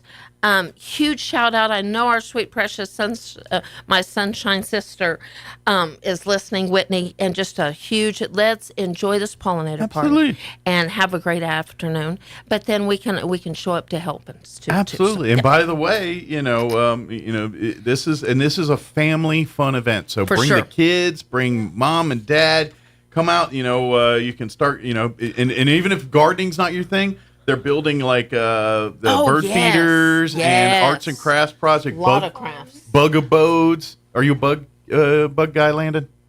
Not so much into the creepy crawlies. But I think he made everything last year, didn't you? The bird feeders. Okay. Yeah, so it's a lot of fun. I'm sure the rest of your family's appreciative that you're not bringing home a bug. But if you're not into the bug thing, make one and find somebody who is, right? We can bless other people. They're going to be hanging bat houses, so you might get a chance to see some of the bats are so because they do look a little scary. I mean, they're black, they're bat, and there's the whole Dracula thing and all that people associate. But I just think Carlsbad Caverns, right? Don't you think? But like if you look at most bats, I mean, there's a few ugly ones out there, but if you look at most bats, they're kind of cute. When you look at them, I mean, other than they're black and hanging there. They're kind of cute from afar. Just not. Of course, there's some people that are rats with wings. Yeah, but even rats are cute. Some of them. I mean, not like. Not like the New York City sewer rats, but like like the ones that you buy at the pet store. They're kind of cute. Oh, that's so funny. But so I think bats get a bad rap. So build some bat houses and help them. Because bats need love too. They do. Everybody, even though everyone's scared of them. Let's bring on the sunshine. Let's show happiness, joy. Let's just be happy. And I'm not recommending pet bats, but if you ever happen to get in that situation and you find one, I bet you'll find out that bat's one of the coolest pets you ever had. Well, I was getting gas cards at Allsup's and found a gentleman with this huge iguana on his shoulder, and I was turning around. So you never know what you're gonna say where. You just gotta. That was just yesterday. Getting gas cards and encouraging people to get gas cards. This isn't an advertisement. I'd never bought a gas card. Mike, have you ever bought a gas card? No. I've never bought a gas card. I've had a gas credit card, so but I've never. So I had a woman that said, "How can we help?" And that I called out at them at the National Guard, and they said, "We need gas cards." So I didn't know where to go. So I went right into Allsup's. Oh, yes, ma'am. We have gas cards. Get a gas card. They need those. So I've never bought a gas card. Excellent. Share some love. Purchase a gas card. When you see somebody that might need the gas through this situation. Yeah, we kind of sound like rubes. Like, what an amazing concept. I've never heard of this thing. Well, I was like, where to buy them? And shout out to Michelle Hembry. I was talking to her at the National Guard. She's like, oh, that's a great question. What do we do? We're learning together. Yeah, but, I think that would be something good to have in your wallet to help in need. If you saw that since you talked about car stuff, and I mentioned it offhandedly yesterday, and And I'm wondering, this might be an area where if the people that are equipped to do could be offer real service that I don't see a lot of people talking about is of course Jocelyn, who's our video producer by day at the moment, and by night she works with the Gonzales Hope Center for many organizations and things. But she, as they're out and about doing what they're doing, they're running across people that were coming into town, limping in, the cars broke down, and they're breaking down in parking lots, and they need, the car won't start, and they're stuck in. So I know, in this day and age, there's a lot of companies and business offering mobile service, and they come and fix windshields or change oil or change tires. Focusing on people that like have the ability and time and resources. If you're drive around these hotels and just offer up, hey, can we change a flat? Can we jump a battery? An awareness of where they can go for help. And so if there's people that have that ability and looking to serve, that might be a niche area that is a little bit underserved right now. And might be different things that are rising. I'm not that we saying don't think keep about. the water, keep the clothing, keep all that going. But this might be one of those areas that a lot of us didn't think about or don't necessarily can do it ourselves. Right. But there's some entities out there. This might be those little things a little that thing mean a lot. that could help a lot of people. And if you have the time and the resources and the generosity to do that, that might be a place you can really positively impact a lot of people. For sure. So that's for sure. Just a thought when we were talking about cars and things like that. No, that's too. good. That's good. Anyway, whatever it takes. Absolutely. And so, but Pollen Air Party officially 11 a.m. to 1 p.m. at the Spring River Zoo and Park out there. It's going to be a fun-filled event with they're going to be making bird houses. They're going to be planting plants. They're going to be doing the bat houses, the bug abodes. A lot more. Lots of arts and crafts. There's a lot more. The fishing offering. Yeah, we're there's more trying that's being added develop to this. resources through fishing poles and just different things. My suggestion is just come and then walk around and see what you see. And, it's really get involved. way beyond this flyer that was made quite a while back. I'm proud to say, I think Lori Dudek did this. I think Lori Dudek could have a continuance of one or two more. It'd be like the scrolls. Like I have a decree. Hold on. Drop up more and more. So this is just a taste of it. Yes. But please, we'd love to invite all families, whether your roots are here or your roots are back in Ruidoso or somewhere in between. Everybody. We would love to have you come and join us for a fun-filled couple of hours out at the zoo. For sure. And like I said, the event's officially 11 to 1, but I'm going to guess people are going to. It's a park. People are going to be hanging out. Oh, you can enjoy the zoo. I think it'd be great to even take a picnic or whatever. So after the event's off, kind of have a picnic or that kind of thing, and enjoy. So enjoy our little event and then enjoy the zoo. So I would even say if there's some of our food trucks and things that are wanting to help feed free meals and things, there might be an opportunity there. Again, talk with the people because we don't want to interrupt plans and things. But if you're looking to help in that kind of way, call. Get involved with the folks from the zoo or the city here and see what you're trying and let them. Don't presume because I know Mr. Burris and them are working hard to do everything and working and networking with the zoo. Sure. And I believe that's Amy out there at the zoo. I think so too. Amy's amazing. There's so many Amy's. So, that's right. We're everywhere. Watch out. But amazing. And a lot of Mikes too. I find out. I stumble upon a bevy of Mikes. Landon, you kind of got a niche room there. Oh, I can think of a few famous, like Michael Landon, but that's way before your time. Yeah, and but Little House on the Prairie and was it Touched by an Angel? What was the show he did? The Angel. I don't know. The Michael Landon show. But anyway, sorry.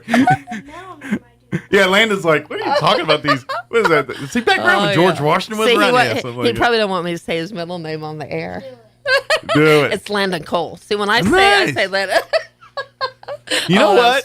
That's funny. I'm not going to lie. If you ever have a desire to design like purses and things, I feel like Landon Cole would be an amazing name to be like Coors or whatever. Hats or say he likes hats. Are those the new Landon Coles? Oh my gosh, they're amazing.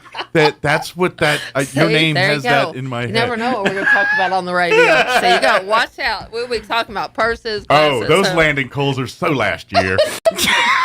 See, there you go. He's going to decide to do something. We better watch out. Oh, my goodness. Oh, that's funny. That's funny. So if you do have a thing at design, your name will fit right into the for the He's for a the worker. marketing. He'll just come saying. up with something. We do have a lot going on at the Historical Society. There's never a dull moment. Yes, we do have going on. a lot going on. Of course, tis the season of the summer travels, and if you're vacationing and coming through to Roswell to see the sights and everything. Yes. We're doing tours by appointment. We are doing just by always appointments. A just lot of give tours. us a holler and say I got a group middle of schools. We've done the Sierra group, Mesa group. Great kids. I think we've had families, almost a couple hundred kids. Yeah, just families So, too. It's not just organizations. If you got your family in town, it's like, hey, I got me and my uncle and my two nephews and nieces are coming. So do private tours. We prefer 24 hours notice, but if not, call the museum 622-8333 or text me. I know there's a few because American Legion's having their state convention in town really today and tomorrow. Oh, I gotcha. And if there's any Legionnaires looping around, We need to saying call that, I would like to call the Historical Society. Lately with I've been in and out doing a lot of relief aids, so please call in advance. We do want to remind everybody we love the UFO Festival, but on behalf of the Historical Society, we want to remind everybody to celebrate our Independence Day, the 4th of July. Absolutely. Don't ever lose sight of who we are in And that it's before celebration. this year. That's exactly The right. day before. That's exactly right. So make sure we show patriotism, honor the flag. The Historical Society will have special hours for the UFO Festival of events. So July the 5th through the 7th, we will be open from 1 to 4. We will be open, and we are partaking No appointments in needed Main during that Street. time. That's You exactly just right. walk on in. And we're partaking in the UFO Festival. John LeMay will be autographing books at the Galacticon. Yeah, come visit him at the Galacticon table. His latest book will be there, including and a lot of the Historical Society books. and don't forget, I always got to remind folks because a lot of us know John from his historical side, which he's got a bevy of books, right? And then they'll be there too. Yes. So if you were looking for Billy the Kid and Pat Garrett and all that, he's got that. We'll have those. But John doesn't always read about books, and his love is not always about Western. No. He loves Godzilla history. Some of his books tie the aliens and the cowboys together. Where he's got one of his books that talk about paranormal UFO sightings and things. Oh, yes. But from the 1800s and the vocabulary they used to describe it's very similar to but they didn't have terms like saucer back then. Right. Because they didn't know what he's got saucer. he's what got is that? little You put magazines. your coffee on? That's their idea of a saucer. He's got so he covers. He does dabble into what would be considered the sci-fi side, even though his has got a little more of a historical angle to his sci-fi. But he pulls please in the visit, history, but unique perspective. Absolutely. So please, and if you want to see more of John's books and everything, I always invite you to check out the Historical Society's website, roswellnmhistory.org.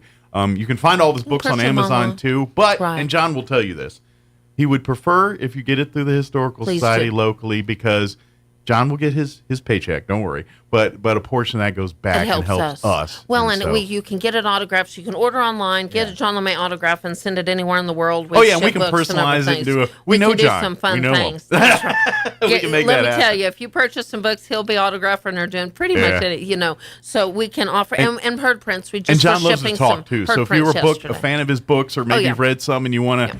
And you want to pick his brain? He loves sitting at Galacticon and talking about that stuff with fans and people that are admirers of his books. That is exactly right.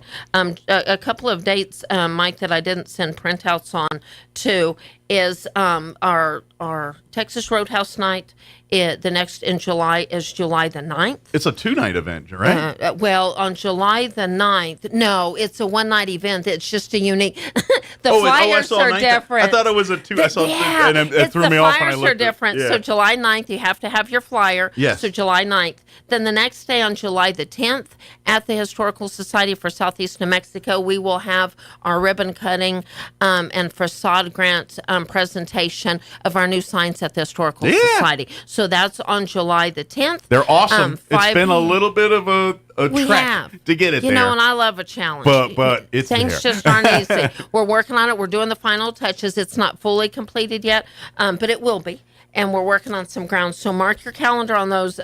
Enjoy Texas Roadhouse on July the 9th, and then the ribbon cutting on July the 10th. And huge shout out to the Roswell Economic Development and the partnership on that facade grant. We really appreciate the support and of some listeners that made donations to help the EDC, of course, they've been busy a lot with the Reno air races and stuff, and they're one of the integral parts. But that's one just sliver of what they do at the EDC, when it comes and part of it is that facade stuff, much like Main Street does with some of the Main Street businesses and things. Oh, for sure. EDC does that for a little bit broader we really scope. Appreciate them. And it's been a great partnership, absolutely. actually. And also, I'd like to, if you come out for our sign ribbon cutting, and maybe you haven't been out in a while, don't forget, just about a year or two ago, we did our unveiling of the flagpole and, the bricks and everything. So if you haven't had a chance to see that yet, really, or had a chance to walk the property, make that day a good day to come see the sign, come walk the property. We've come a long way, baby. Yeah, absolutely. and here's another thing too, is we're loving we love to kill, but if there's volunteers, we can always use more bodies as docents to help our archive folks. If you're one of those categorizing and you love to organize types, the archives committees, they would love to have you to be a part of that. But maybe you just love history, or maybe you just love talking to people. Then we COVID kind of shifted on the way we do things and how we do things, and unfortunately, many of our docents of that time were seniors and their health, and we've lost a few, and some don't feel comfortable coming back, and I get that because of their own personal life and what they got going on. But if people so we do need kind of a replenishment, a little bit. We need a replenishment, but don't think we're doing things bad. Just not because we do things, just because we've changed the way we do things, doesn't mean we're offering a greater service, a larger service. We're offering 7 days a week, morning, noon, and night. So to say when we offered 3 hours a day, and now we're doing it morning, noon, and night, but we need help. The big thing we did different is we just aren't doing the flipping the sign open and closed anymore. We're open when we need to be open. We're open. You call and make an appointment. We open up. We have, there's been instances where one of you guys are out there at 7:00 at night doing a tour. We have, because that's when early in the morning. And now we lost Miss Jane. If we have somebody that likes to get up really early, Miss Jane was a huge void that Fred needs to have a donut and sleep in. Yeah, I need somebody that crack of dawn, Jane Anklin, early, so we could be doing tours at like 6:00 in the morning. Fred is like me; he's fueled on donuts and ice cream. And chocolate. Chocolate. Candy bars. Are you too, Landon? Good. You learned. So funny. And we do need to talk about Troy Hayes. Can't not talk about Troy Hayes. Yeah, we do have our Heritage Dinner coming up in August. Troy Hayes, the Hayes family, really is our honorees here. Troy's our big honoree, but you can't honor Troy without really honoring the Hayes family and the legacy of which that is. And sweet Linda, his sweet wife. Yes. So because the RSVP date is July the 1st, and oh my goodness, that is right around the corner. I know, there's a lot going on, and the world's gone up and got busy on us. Yes. And so we want to remind you, we're less than a month away before deadline to get. It's only a couple of weeks. We're about 2 weeks away. Yes. Yeah, not even. So the Heritage Dinner is on August the 13th from 5:30 to 6:30. A drive-through event by the request of Troy Hayes. Yep. I've had calls saying, "Why in the world are you still doing that?" You know why we're doing that? He asked for it, you got it. Toyota. I used to love that commercial. You asked for it, you got it. Yeah. He did. That's the way he wanted to do it. And if you think it's weird and wacky, it's very successful. We love it, embrace it, and buy those boxes and bless others and bless yourself, and have eat wherever you want, in the park, at your house, bring your friends, do a fun. But we do need pay it forward. So if you would like, if you're listening in honor of Troy Hayes, to pay it forward at Dinner Box for Two. And Mike loves to talk about the menu. Yeah, and peppers as usual. They are on the menu, and they're nailing it as they do. And our menu, and believe it or not, I mean, the peppers folks, I mean, they kind of give us options. Right. But at the end of the day, we kind of tend to pick the menu versus the person we're honoring what they like and what they're into. And we got some beef eaters on this one. So, again, it's a meal for two. A box, it comes with a meal for two people. And this year you're going to get, or this particular one, garden salad to start with for two. The one jumbo cocktail shrimp appetizer, which them shrimp. Huge. Yeah, every and time amazing. and I'm like, I remember the first time I got it. I was like, "Are these shrimp or are these like small fish? What are these right here?" Like crawfish, I don't know. Yeah, like these shrimp are juicing. Mongo. They're on the roided up here, but no, they were huge. But you get that, an appetizer. Then one of the entrees features an 8-ounce prime rib with au jus and creamy horseradish, as the way the good Lord intended. Yes. And then, or if you're not a beef eater, right. A chicken dish, chicken arpois, which is, I think, one of the signature dishes of Peppers is the chicken arpois. Yes, that sauce. When people aren't talking about like some of the green chili strips or some of the things they're known for, chicken arpois is usually right there on the next. Yep, that's right. Exactly. So yes, and of course you get sides, baked potato, loaded lotus toppings, vegetable medley, roll butter, and then chocolate brownie dessert. He loves some chocolate. For two, so there you go. So if you don't like the food, you don't like food. That's just what's wrong with you. When it gets you checked. You just don't like if food. you are listening and also want to make a contribution to our scholarship fund, we've partnered with Troy Hayes for many years in honor of the Linda Hayes Trust. Troy was the first recipient of her scholarship. So we love to bless kids, impact lives. We just gave out over $2,500 at New Mexico Youth Challenge, and we can always receive additional scholarships because we have New Mexico Youth Challenge graduation again in December. Yeah, they're kind of rolling in and out every few months. So we have another graduation, and if you want to donate in honor of Troy Hayes to support our scholarships, we'd love to do that. But ladies and gentlemen, July 1st, you can make your reservation online. Go to roswellnmhistory.org to make your reservation and pay it forward. And by the way, when you talk about organizations like Job Corps and all that, yes. We are paying it forward to them, but you do not realize they pay it forward in our community all the time. Those Job Corps cadets are out in the community. They're out. Just for instance, I'm just bragging just because I happen to know this. Yes. I also wear an American Legion hat, and I'm a part of our American Legion Post 61 family. Folks that don't know, we recently acquired a property on East 2nd, right across from the farmers on East 2nd. That's going to be the new home of the American Legion facility for Post 28. Still got their facility on Montana. It's going. They're doing their thing. We're getting a second facility here for Post 61. It won't have a bar. It will have a kitchen and a meeting space, but we won't. Our missions are a little bit different than what we do. But anyway, Job Corps, because it's a nonprofit, American Legion. We have some very generous Legionnaires that are footing the bill for some things.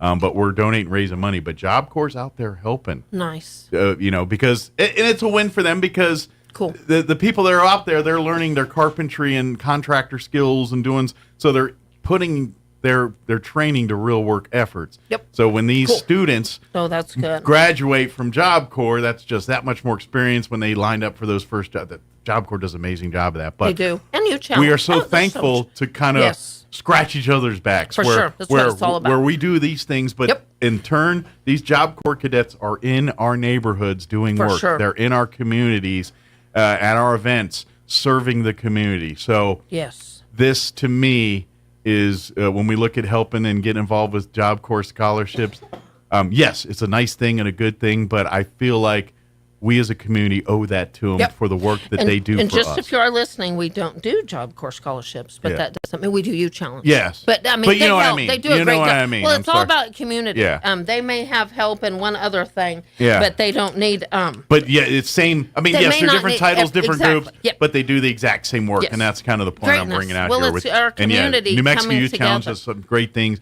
Like, to put it this way, if you ever see a public event, They're there. the Youth Challenge is there Guaranteed. participating directly or behind the scenes with logistics or both. That's what they do. No, it's So, for sure. Yeah, It's for sure, and they just graduated, or else they'd be helping right now. We've got some kids, but they've got the new. So those getting involved with these Job Corps, the New Mexico Youth Challenge. These organizations, they're all doing great things. They're all in our community, and we at the Historical Society try to, particularly with Amy and her amazing, just trying to go and see what we can do here and there, and this is why Amy wears hats.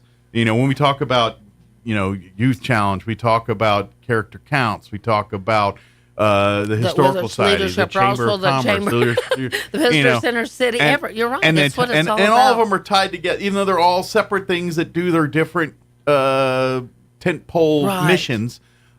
Each of them all have the underscore of one community, one love, And so seven museums, and another so, example. yeah. We're all together. Exactly. So, We are. when we talk about our museum things, the event like the Pollinator Party tomorrow, that's a case in point right there. That list you were great talking group about. of, we have a flyer, but to be honest, you need the flyer just to cover the people helping and get like one little Right, line for, that's right. Pollinator Party this Saturday. That's all the 37,000 supporters. entities That's right. are helping to make this happen. Yes.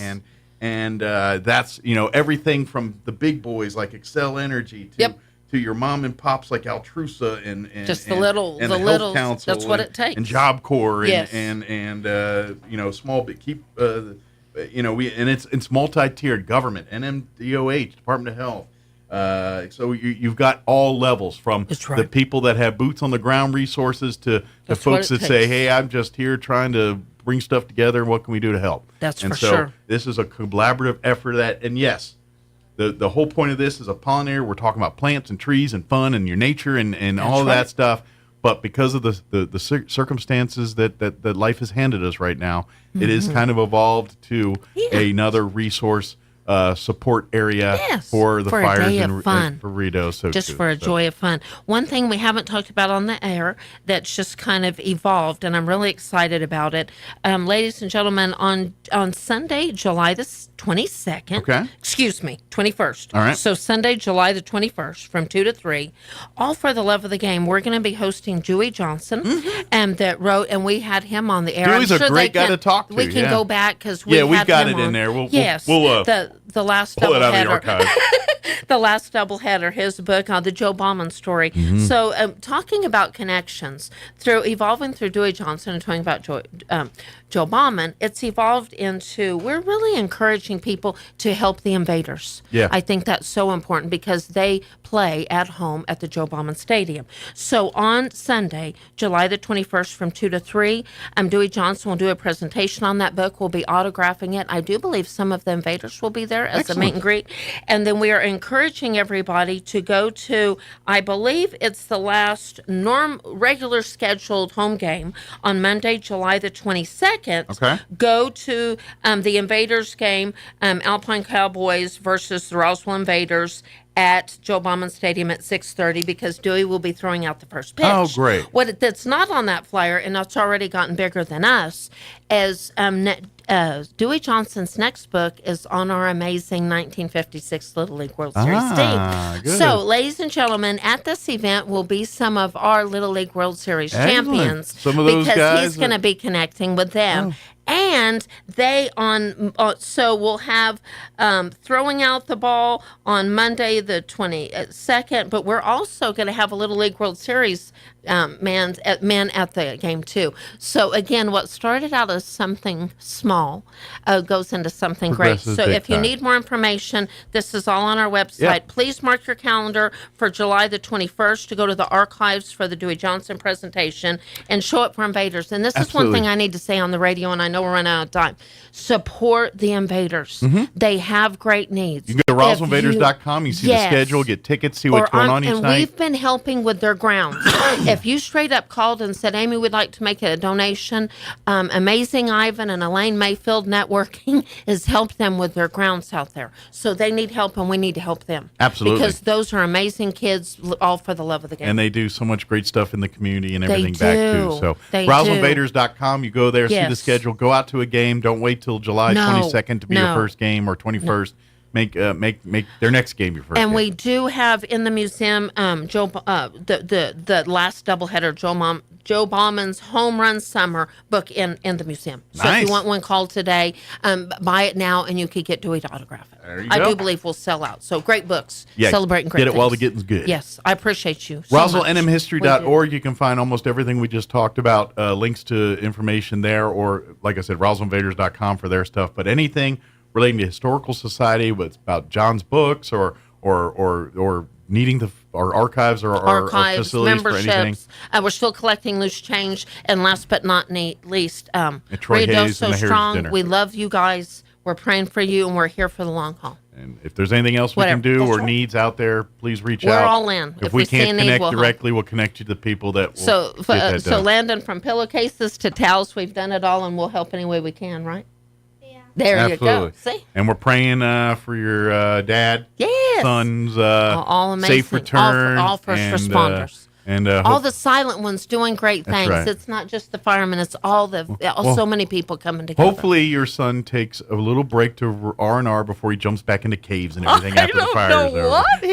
Like R&R, like sitting by a pool somewhere, sipping on a drink with an umbrella. In the words of one of our scholarship recipients, Barry Anderson, "I'll retire when I'm dead." I think that goes for my son too. I don't want to be dead, but I do want to pretend to sleep for a little bit, just for a little while. So. Well, Alec did get 6 hours of sleep, so I'm like, dang, that's a amazing. win for him, I'm sure. You know, those little blessings, don't take for granted our sleep. You don't realize how much you need it or love it until you got it. Yes. And yeah, absolutely. Yes. So. We appreciate 106.5 and all you do. Well, thank you guys, and we'll see you here next time. Have a great day. You too. It's 9:03. You listen to 106.5 Roswell's Talk FM, KEND, or Roswell, New Mexico. News in progress. Turner called on the Biden administration to answer more questions about the nuclear space weapon, saying it was failing to address the issue. Bernie Bennett in Washington. They're still counting primary votes in Virginia. GOP Congressman Bob Good trails State Senator John McGuire by 300 votes. Townhall.com. Details now on a roller coaster injury in Ohio. Authorities believe a man who apparently entered a restricted area to retrieve his keys at an Ohio theme park was critically injured when he was struck by a steel roller coaster. Kings Island theme park near Cincinnati said the 38-year-old man apparently entered the restricted area on Wednesday night. Its statement said he was found on the ground with a traumatic injury. His name and further details on his condition haven't been disclosed. Police say the man dropped his keys while riding the inverted coaster called the Banshee, and that he had entered the restricted area near the ride and was struck. I'm Haya Panjwani. Federal officials are investigating a Southwest Airlines flight that swooped low enough to trigger a low-altitude alert, even though it was 9 miles away from the airport in Oklahoma City. Southwest says it is in contact with the FAA. More on these stories at townhall.com.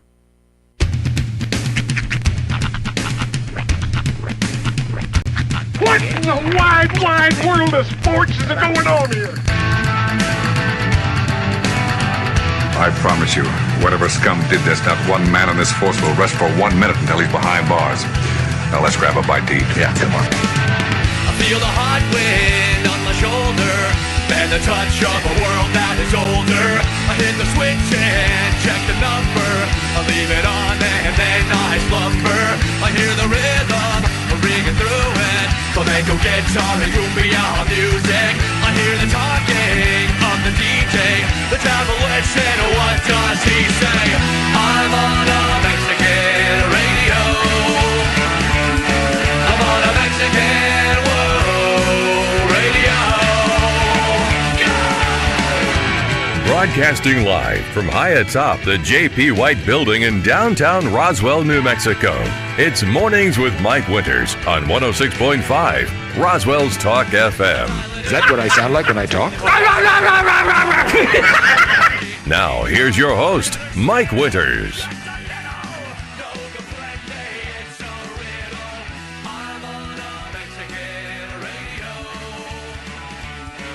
And good morning. It is 6 minutes after 9 o'clock.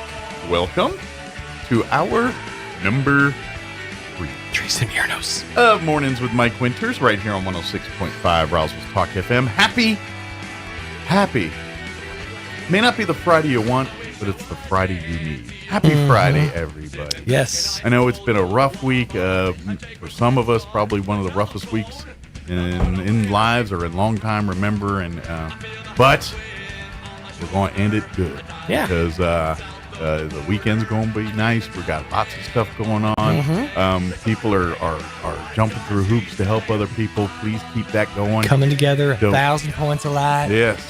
Keep it going strong. There's some rains in the forecast for especially the Ruidoso area. And just based on what I'm seeing, again, I'm no expert, but it looks to me, based on the winds and the rains, that all of that favorable fire-wise. Yes. To me, but I'm not the expert. But yeah. Dumb guy reading tea leaves, it looks pretty good to me. I haven't looked at watch duty in a minute, but I'm pretty sure nothing has really changed. Everything's still 0% right now. 16,542 for South Fork, so that's pretty much staying where it's at. 7,652 for Salt Fire, and I'm not sure on Blue 2. Okay. I can't even find anything on Blue 2 right now. That one actually might be somewhat contained. Here you go.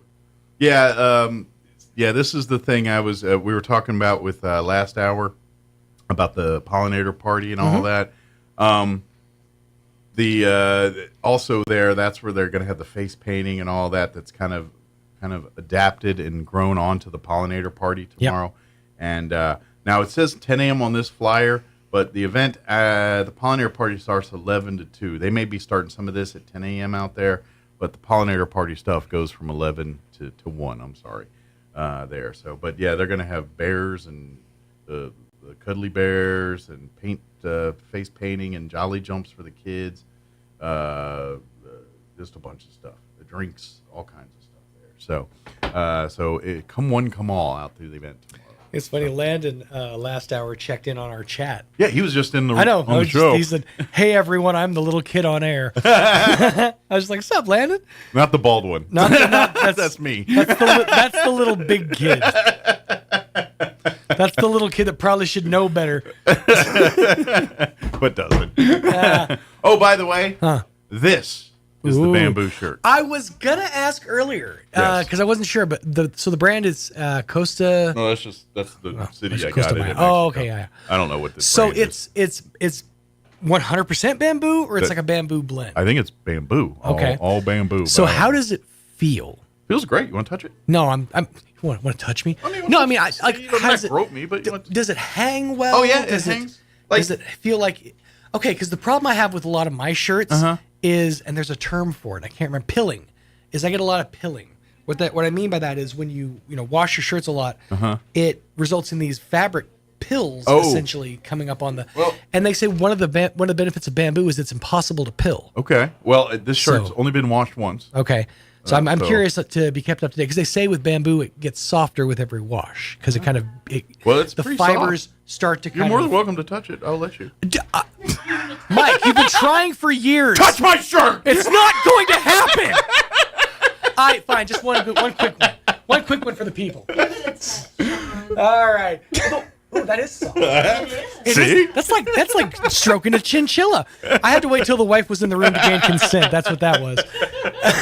You will touch my shirt now. Touch my shirt. Fine. Jeez. I need an adult. Teacher. But it's pretty good. And the only thing of bamboo I've not worn yet, which I got to do, is the underdrawers. They're still sitting in the underdrawer shore. I just haven't put them on yet. That's the experience.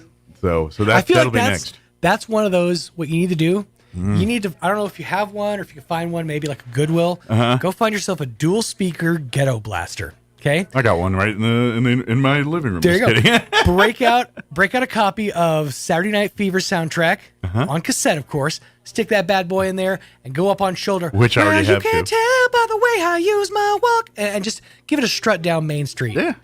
Let's see how they feel. I just call that Thursday, to be honest. That's what I do. That's just what Mike does to unwind. I love me some Bee Gees and I love boom boxes. What do you want me to do? I shouldn't be the one to tell you this, but you should turn on your wife. Sorry, your wife's mic. Thank you. He does it purposely. He's like, this is the only way I can shut her up. If that were only true. Nice. There it is. Yeah, there you go. It's a good speaker on your phone. I usually have to hold mine up to your thing. Nice. I'm not going to start this fight. No, it's not. That is an iPhone. Just shut it out. Sean gets salty when we do this, and I don't. I'm an iPhone person, not out of loyalty. No, out of sheer just that's what I got. It works, and I'm fine with it. You're an iPhone user. Gene is an iPhone person. Yeah, Gene is an Apple. It's a lifestyle person for him. Yeah, it's a personality trait. He used to not be though. He gave me heck one time for having an iPhone. Yeah, he was an Android and dude. how much better the Android was. Until it wasn't. Until it was. Here's the thing. I have you guys. Everything you guys do as far as like sounds and stuff has to go through iTunes, right? Not necessarily. Well, could you construct or manufacture your own ringtones? I guess. I Yes. never tried. Like, I use Amazon Music more than I use iTunes on my phone. Right, All fine. my music's through Amazon. I'm gonna shut up because used to be the one thing that the Androids could do was I could get into the individual files of my phone and like place things. Yeah, I think I can. I just don't and have a desire to do these things. It's complicated. I'm sure you can. Yeah. But I haven't really gone in depth. Mhm. To But like I made my own ringtones, so like when certain people call, it'll have one tone versus. I got to be honest. I haven't messed with ringtones since they had commercials for you to text this to get 7 ringtones.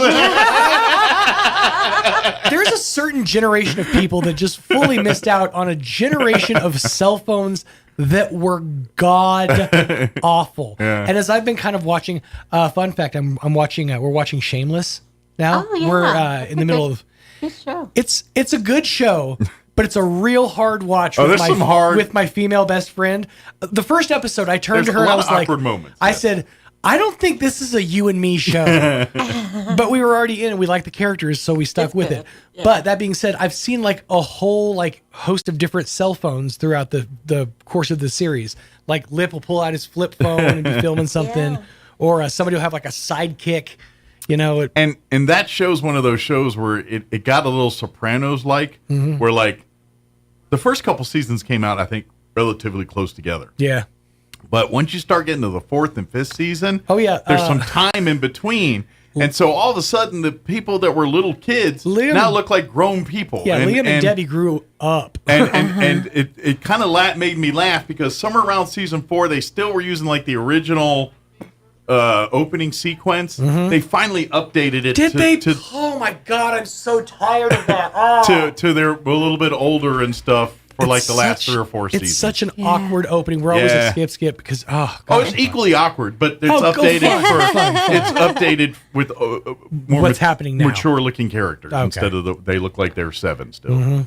My first phone, I was in college. My family didn't have cell phones, and I would be traveling from Levelland to Ruidoso. So they got me a bag phone to have in my car. Okay. That's kind of bougie way. for Like back one of then. those with like the unit, and then you pull it off with the cord. Stuff like like Crockett and Tubbs pull out of there. That was my first experience of the phone. I was so jealous of the kids that got to have like.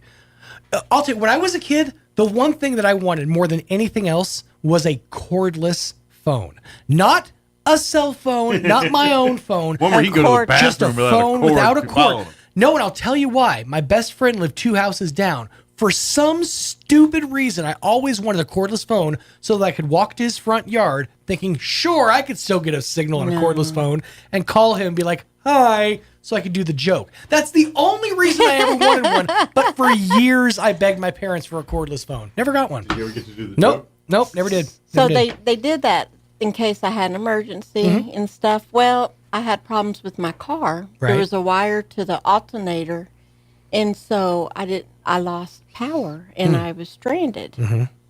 And you have to have power to use that phone. Yeah, it turns out. So I actually hitchhiked. Yikes. Huh? If you're a He-Man, you just pull your sword out and say, by the power of Grayskull, and there's some power for you. So what happened, I was very careful. I just stepped out of my car, and here comes this old farmer with his grandson in the front with him. You know, cowboy, old farmer, grandson. I said, okay, we're cool. And he stopped. I was like, help. And I was just a couple miles out of town when this happened from college. So he brought me back into town and I had just picked up my car from getting it fixed. And no, it didn't get me but a couple miles. I'm telling you, I've heard a lot more harrowing hitchhiking stories. So I got to say, this ended well for you. For the second time today, I'm going to do this. Nibble? Where's he? Sorry.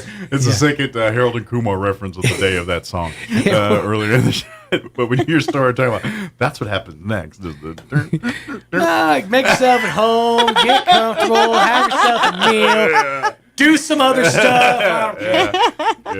We had to stop that quote mid quote there. But I knew I would be safe. I was like the old farmer, and it was the back country road, you know. I was like, all ended well. Grandson. That's right. My I came up in the T9 text era where you had to like hit the 9 button 4 times to get to the Z. My first phone was the one Kim gave me, or made me get. Yeah.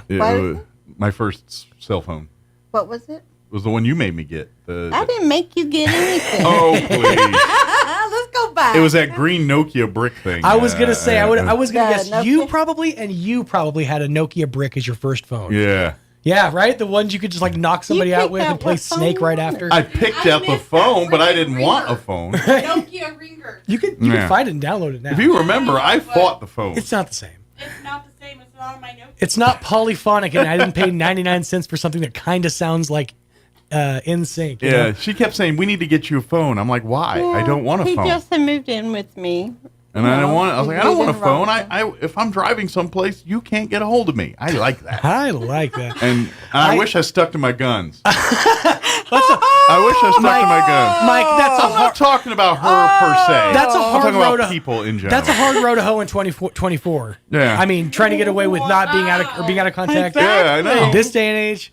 I want that again. I want to get my car where no one can get me for 30 to 45 minutes until I get to my destination. How much extra do I have to pay to make this Jeep a Faraday cage? I already got roll-up windows. Yeah, but then it's on me. And your phone it's not on me off if there's no physical phone there. I can't excuse it out. Yes, I can't do anything else. I'm going to tell you this, and I'm probably showing my hand. You have the DJ excuse. Your phone is generally on silent. It is, I miss anyway. calls all the time because my phone's on silent. And I apologize for it after the fact, but it's like, I just miss calls. Mine's on silent most of the day, too. Yeah. But sometimes still, you just don't hear them. I just don't want it. I love the fact that I could go off the grid and legit go off the grid, and I don't have to go to Pango to do it. Right. And so, yes, it is convenient, and there's a lot of things, and yeah, I probably would be lost in certain phases of my life if I didn't have it. Right. But if I had my druthers, and from the get-go, this bad boy would have never been in my life. I just live my life with my cordless phone at the house, taking the occasional sales grifter and hanging up on them or giving them dirty messages, and that's it. This segment's sponsored by T-Mobile. Yeah. For nationwide 5G coverage. Yeah. Stop. Crystal Noble is here to talk Humane Society, and we should probably talk that rather than my disdain for phones. Pretty much technology in general, communications. I'm a can and a string kind of guy. But we'll get an update from Crystal here from the Humane Society, and of course, don't forget if you want to get involved with helping, donations, things. I've listed links upon links upon links on our Facebook in various ways, shapes, and forms. If you want to help, find your niches, the way help. I'm telling you right now, clothing and stuff like that, mostly churches are looking for that.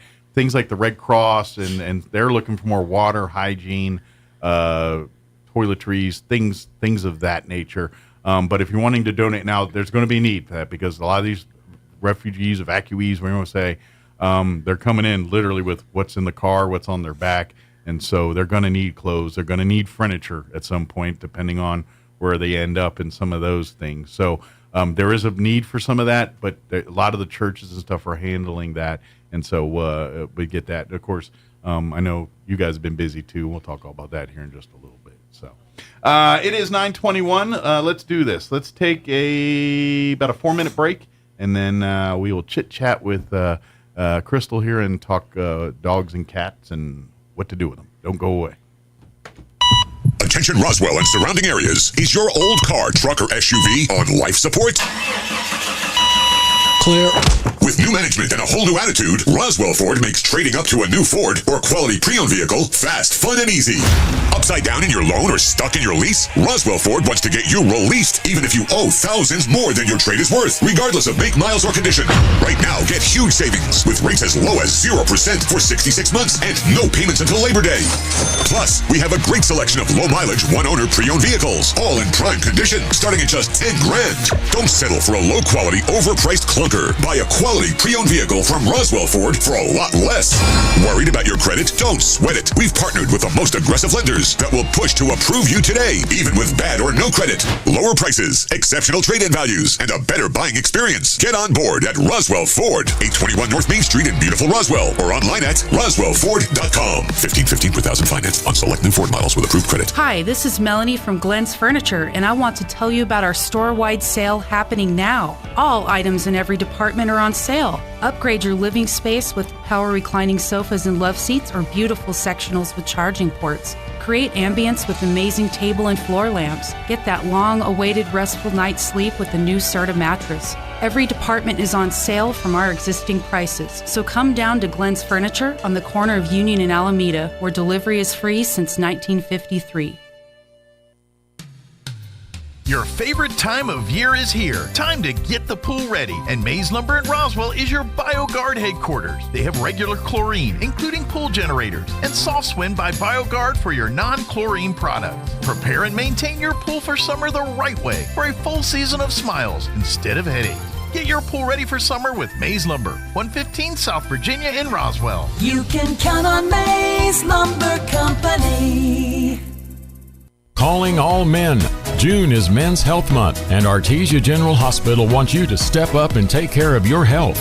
Every year, thousands of men in the U.S. die from preventable diseases. Take control of your health today and schedule a visit before something is wrong. Artesia General Hospital has specialists in a variety of men's health disciplines, but your primary care provider is the best place to start. Take your health seriously for yourself and for your loved ones. Visit artesiageneral.com/men's health or call 575-746-3119.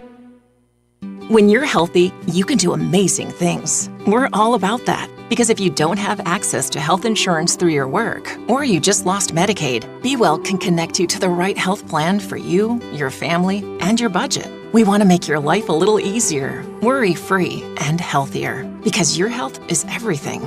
Be strong, be adventurous, and be amazing. Be Well. New Mexico's health insurance marketplace. Learn more at BeWellNM.com.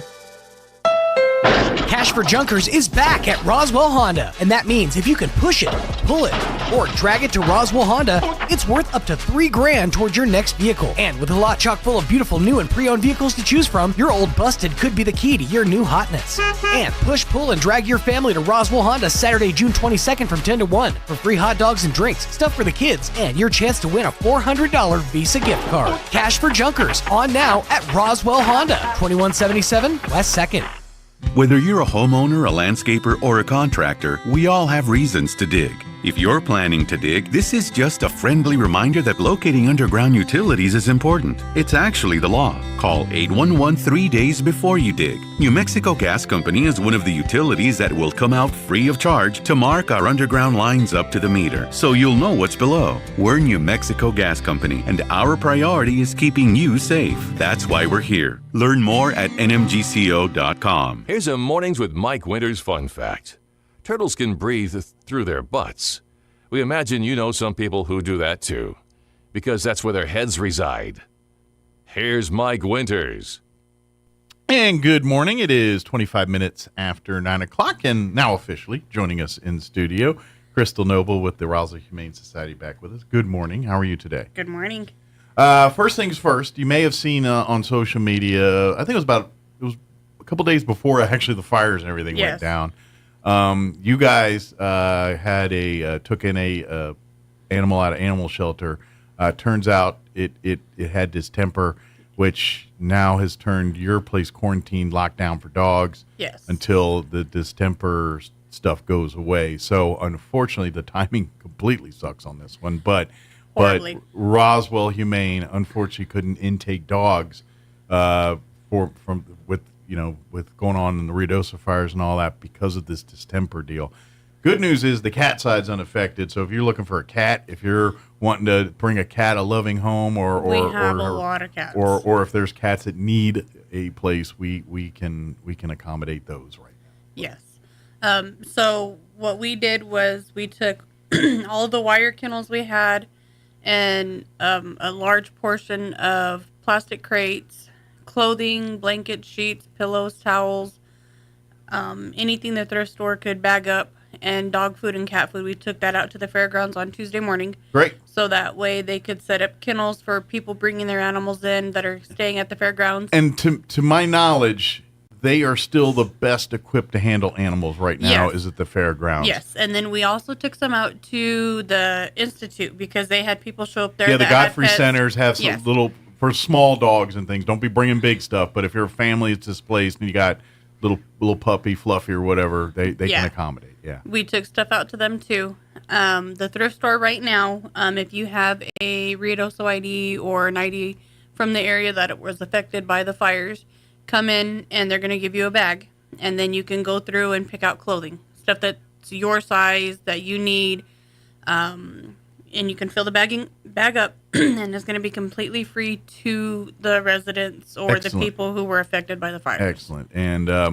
And please, for these groups that are doing that, if you run low on stuff, please share the other places that are doing it too. And that's why it's so important we all pick those areas, whether it's your home church or whatever, get involved, because just about every church is doing something in some way, shape, or form, whether it's providing meals or providing clothing. And to be honest, when it comes to clothing, they're a little bit better staffed to do that, because things like the Red Cross, the emergency disaster, they do not have the personnel to sort through the clothing, to put it by size, by serviceability, so forth and so on.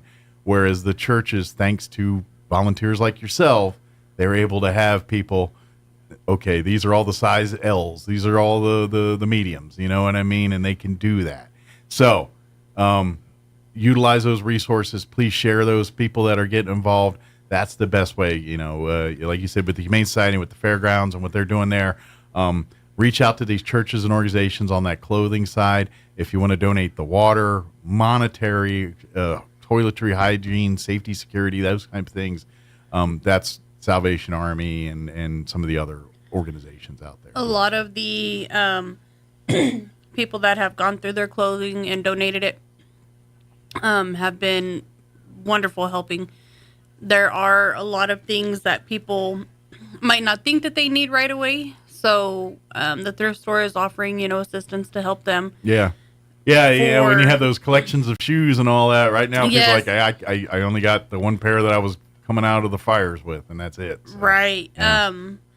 For the people not affected by the fire that are living their normal daily life, they have a ton of bathing suits, swimming suits, formal wear. 'Tis the season for swimming, and lots of weddings and quinceañeras this time of year. Yeah. And then all shoes that are marked with an X are going to be half off. Excellent. So if you want to by the way, these clothing is deeply discounted before they start marking them down even more, by the way. So if you don't have stuff that you're able to donate to help out and you want to come and buy stuff to go donate, now's the time to do it. These people that have been displaced from their houses, they're going to, need pots and pans, kitchen stuff, beds.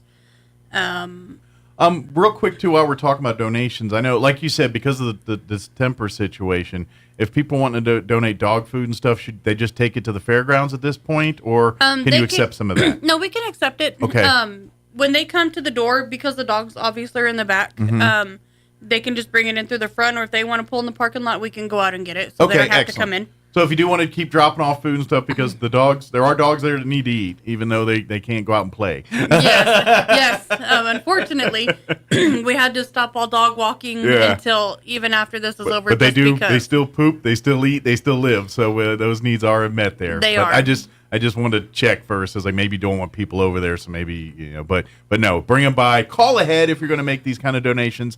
That way they can make. We actually have a lady that called yesterday who's driving from Lubbock. To bring donations down here for, the Ruidoso. Love it. And she's like, do you guys need dog food? I was like, we always need dog food. She goes, I'm coming in on Sunday. And I said, we'll make arrangements. Yeah. So if you're from out of town, you're coming in and you need special arrangements made. If you want to be generous, call. They will jump through hoops to help you accommodate you helping out. Because at the end of the day, the Humane Society would not be standing had it not be for people doing things just like that. So that's how it exists, because of that. And so if you want to continue to help, this Saturday, they're going to make all clothing half off. All right. So do a little shopping, not blow your budget, but at the same time, help out the animals here in our shelter. Yes, and then you can turn around and go donate it to one of the places that's accepting clothes. Love that. Great idea. It's like, I just bought some shorts and pants and some dresses for folks. And here's some shoes. Undergarments. Undergarments are a big one. I know that. So a lot of that's coming new, but because most people aren't too keen on wanting used undergarments. Do you blame them? No, and I agree. I do agree. So maybe buy that stuff new. When you go to and a tip of the cap to our Walmarts and Targets and all that. They're making donations of things like that direct. I know Walmart was making some monetary donations and things. I caught some stories at Target. I guess they donated a bevy of undergarments to the Godfrey Center. Wonderful. For folks there, and their stuff's all brand new. So it's just and it's got sizes right on it. Oh, here's the mediums, and here's your boxer briefs, or you. But everybody always badmouths Roswell. Well, Roswell's come together to do a lot for these people, Roswell in the community outside of it has just been, the whole state is really. From rallying. Roswell down to Artesia, Hagerman, Lake Arthur, it's just been like a line of networking, Sure. and this is, to be honest, this is why I've been telling people with the animals, whether it's dogs and cats or horses and chickens and sheep and goat, the fairgrounds is your best, because not only can they, if they can't help you directly there, which I think they've pretty much been able to. They are the ones connecting with our farmers and ranchers, and because it's the county fair. This is the people that where do this. Everybody goes. And so when their resources are getting stretched thin, they turn to the farmers. Oh yeah, we got a couple acres we can throw some horses on, or we got some alfalfa we can get feed to these guys, or we got cages to house some dogs and cats and things. Then by extension, they're in touch with Lee County folk, the Lee County Fair folks, the Eddy County Fair folks, the Curry County Fair folks, who all are opening their homes and facilities to accommodate, just like our Eastern New Mexico State Fairgrounds are doing. So they're kind of the coordinators of that. So when they can't help direct, they know the people that have overflow resources available. So and we have a list of places that we've contacted with that, like if your animal was taken like to the Lincoln County Humane Society, arranged for transport out, we have a list of places that were receiving transport. So if your animal was taken and you went another direction, you can meet back up with your animal. And I know there's been some of that, like they're taken initially to, I think, Lincoln, but then they had to evacuate there, and so they start coming down here, and you may have been on the other side of the mountain, and you're like, all right, where's my horse at now? Right. Your horse is in Roswell, your horse is in Artesia, or whatever. Yeah, so we have a lot of those phone numbers to get you connected to help you find where they transported your animal to. So if you are displaced from your animal and you weren't able to ride with them, we can help you find them. Absolutely. But if you please keep reaching out for donations and everything to the Humane Society. Yes, bring those donations. Whether you're donating, like I said, if it's thrift store stuff, call ahead. Especially if it's larger things, so we can make arrangements to make that happen. But if it's a bag of dog food or something, just come on by, call, or if it's 2 a.m, maybe wait till the morning. But during business hours, we don't have a drop box for that time of the morning. Unfortunately, and when they've tried to do things in the past, people with lesser little, people that don't get it or they steal and they just vandalize and they actually cause more damage than help here. So unfortunately, overnight drop-offs and things like that aren't feasible without major consequences for doing it. So we can't do it that way. So just call, like I said, leave a voicemail if you don't get someone live there, because it is a busy time right now, and they'll get back to you quick. Say, yes, we would love your dresser, or we would love your bedroom set or microwave. Can you bring it by tomorrow, or if we can pick it up, but it'll be next Tuesday. Can we do that, or whatever? Give them a chance to work logistics, and then they would be happy to help you out on some of that stuff. Wonderful. Yeah, and please don't forget. Please keep doing it, because every little bit that you donate to a thrift store, every money that's been generated from that goes back to paying vet bills, cleaning supplies, dog food, cat litter, whatever the needs are of the shelter. That money, and it's great because that money doesn't come with strings. Like sometimes they get grant monies and things in through other sources, which is amazing. but it's earmarked for very specific projects or things. This is a be-all, catch-all. It's like, oh, shoot, we're running low on litter. All right, let's go to the store and pick up a couple pallet of litter, whatever you do, It's normally a pallet of litter. Yeah, they don't grab just like 130-pound bag and call it good. They need a bunch of that. But, no, we do. But that's what it's used for. So by you donating, by you coming in there and shopping for those deals, getting those 2-for-1 sales or deeply discounted, yes, you're saving yourself a little money, but at the same time, you're keeping the Humane Society going so it can continue to help people and animals. And if you for the years want to make a donation for something specific, our low-income voucher program is stopped at the moment. So we could use some more of that to build those coffers back up, which, in case y'all haven't heard, because we haven't said it but a million times on the show, Roswell has a pet overpopulation problem. Yes, we do. There's only one way to fix it. Mature ownership of pets, getting your pet spayed and neutered, doing those kind of things. There's ordinances and all kinds of things in place, but you and I know very well, wink, nod, and they'll do what they do and things. But please be the good steward.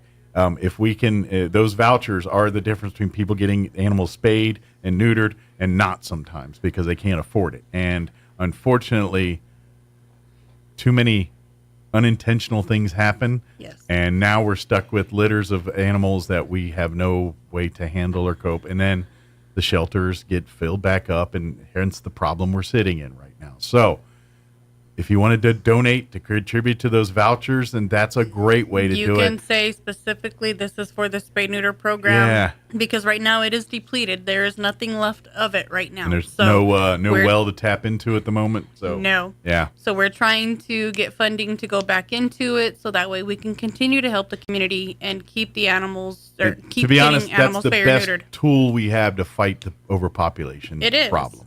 And I get it.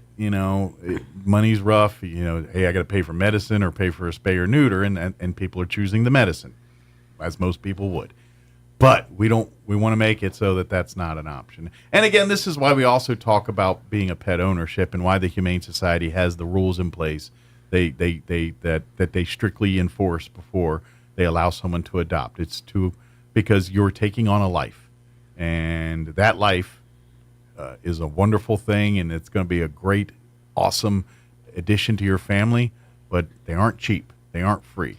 No. Even people say, "Oh, we're giving you a free puppy." Yes, the puppy may be free at the moment, but the health and maintenance and life of that puppy is not free. It eats like you do. It gets sick like you do. It has health issues like you do. And as mommy and daddy, or you, that's your job to make sure that they are happy, healthy, and living the best life possible. And because they can't speak to you, sometimes you have to have emergency situations, which are not cheap. Exactly. And there's a reason why pet insurance is now not just something we looked at like, what a crazy idea, to like, I don't know, should we get it? Right. Yeah, it's more like, should I drop my insurance and get pet insurance? Is there like puppy Aflac? What's going on here? Oh, man. Okay, that needs to be a thing. Right? Needs to be. It's gonna be pet flack. Supplemental income to pay for when my pet's homesick. Pet Aflac. FMLA for your pet. I like it. We need to open up to this. Yeah, I like it. But and so that's why the Humane Society is stringent on the rules they are. That's why we say what we say, because we want the best possible lives for all of these animals and for you, the pet owner. But there is an amount of responsibility to be a pet owner, just like owning children. Is it as great? Yes, in some aspects, very much. I mean, sure. Looking at your kid, looking at your dog, you don't look at them the same way for love. But as far as cost to feed them, to house them, to educate them, they're getting comparable. I saw a video the other day. I showed it to John. And it says kids cost $22,000 a year and dogs cost $3,500 a year. Therefore, I'm having 4 dogs and still saving money. I was laughing. I was like, "Wow, that's funny." It is, but depending on the dog, it may not be too. Because especially if it's certain dogs are just sickly. Like if they were exposed to a lot of stuff as younger purebreds are notoriously they are sick the worst. animals. and I don't want to get down this debate, but I've always been a mutt person for a reason. They're usually healthier, happier animals. I've never been one to, I'll watch the dog shows and laugh and enjoy them like everybody else, but I would never compete or put an animal through something like that, me personally. So, so I don't care about AKC registrations and all that. I'm like, me as a person would do that poorly. Why am I going to expect my dog to do that? I can't even have stand proper. Right? Why are you touching me there? I don't appreciate it. That is my bubble. Yeah. Out. Yeah. See, you know what? I would bite somebody. I would be put on a rabies quarantine because I would bite somebody. It's like, you're lifting things that you shouldn't be lifting, bud. Right? People get mad. Oh, the dog bit me because I did this. Well, it had every right to. You were in its bubble. If that thing did with you, would you be salty? Yes, you would. So that's, got perspective sometimes, folks. Right. Think about it. How would you feel if, you just, somebody walked up and just started groping on you? So you got to ease into it. You got to start slow before I'm a drink first. Throw me a nugget. That's right. Yeah. That's why the doctor warms his hands before he does what he's going to do. Just saying. And they announce. Yeah. Touching the right side. That's right. We're going in from the left. Do not reflex. But, yeah. So, so I've always been that way with Sam. So please understand, when the Humane Society is like, we love to adopt your dog, but I got to see your yard first. I got to, because they don't want these pets coming back. Because unfortunately, what happens is, and I get the idea of having a dog in the family seemed wonderful till the dog started pooping on things or chewed up someone's shoes or something, and realized that, they don't just come automatically, trained. This isn't an auto thing? No, you have to teach it your lifestyle. You have to show it that not to chew these things. You have to give it alternatives to do it. Your puppy is teething. That's why it's chewing all your stuff. Give it something else to do that, and then and hide your shoes better, for Pete's sake. Put up a puppy gate. Yeah, and the ones you don't care so much about, those are the ones you leave by the bed. Pretty much. Because they will. All puppies, just like your kids, make mistakes. Those puppies and cats and dogs, they make mistakes too. They do, and they have to be taught the same way. Yes, exactly. And I guarantee once they get it, it's going to work like a champ, because at the end of the day, 99% of dogs are happiest when they're making you happy. And that's why you go over the top of the rewards when they poop outside correctly and all that. You're sending signals saying, this is the way to do it. Good job. Don't do it the other way. And that's how they get the message. My dogs have been housebroken for a very long time, and I still praise them when they go potty outside. Yeah. It's just because it's reinforcement. It's what they know. It's the reminder that they're doing. And trust me, if you like your pets to be on your routine, that's how you do it. I was joking about my cats yesterday and the routines and where they do. I go to the bathroom. The one's got the one right there. I bet they were happy when you got home. Yeah, they are. Did you get an earful? Well, one tried to play it like I'm mad at you for about an hour, but that changed. Yeah, and then the other one was just like, let me do affectionate things that she hates normally. Like I get the nuzzling her on, and she'll put up with it, but kind of complain. And this time, all I heard was purring. So I'm like, you little sucker, you like this. Like, Daddy, don't you ever leave me again. I'm letting you do this. Yeah, exactly. So, but that's how that happens. Is the routines, the training, and doing it the right way. And that's, if you need help with that, please. And I know there's a lot of animal trainers out there, and I'm sure they do amazing jobs, but especially when it comes to dogs, you have to be the one involved there. Because if you're not, then the pet will listen to everybody but you. Dog training is human training. Mm-hmm. It's not so much, your dog getting the training. It's you being taught how to talk to your dog. Yeah. So your dog knows how to listen to you. It's understanding their language while they're trying to understand your language. Pretty much. And that's and unfortunately the dogs are much better at figuring out your language than you are theirs. So they're going to adapt quicker, but you've got to give them the indicators and tools to so you jive. So when you say okay or whatever it is, the dog's like, oh, I know what that means. It's time for this, or whatever you do. And that's how you train dogs. And especially, my experience with labs and things like that, they just love to please. So when you say, come on, boy, and the boy comes on and you're like, good job, good boy, they love that. And they're going to remember that every time you do that. And so that's training. It training. Part of when I say dog training, part of it's just living life with your dog is training. Yes, you're like, when they do something wrong, you certain ways to correct them. To be honest, kennel training is by far the easiest, best, and most sensical way to teach your dogs about potty training, because dogs instinctually don't poop where they sleep. That's just in the DNA. So you train them by putting them into bed in the thing at night, and next thing you know, they stay all night without going to the bathroom. But be warned, first thing in the morning, 6 a.m. or whenever the earlier you get up, the first thing you do is you take them out and let them go do their thing. They gotta go.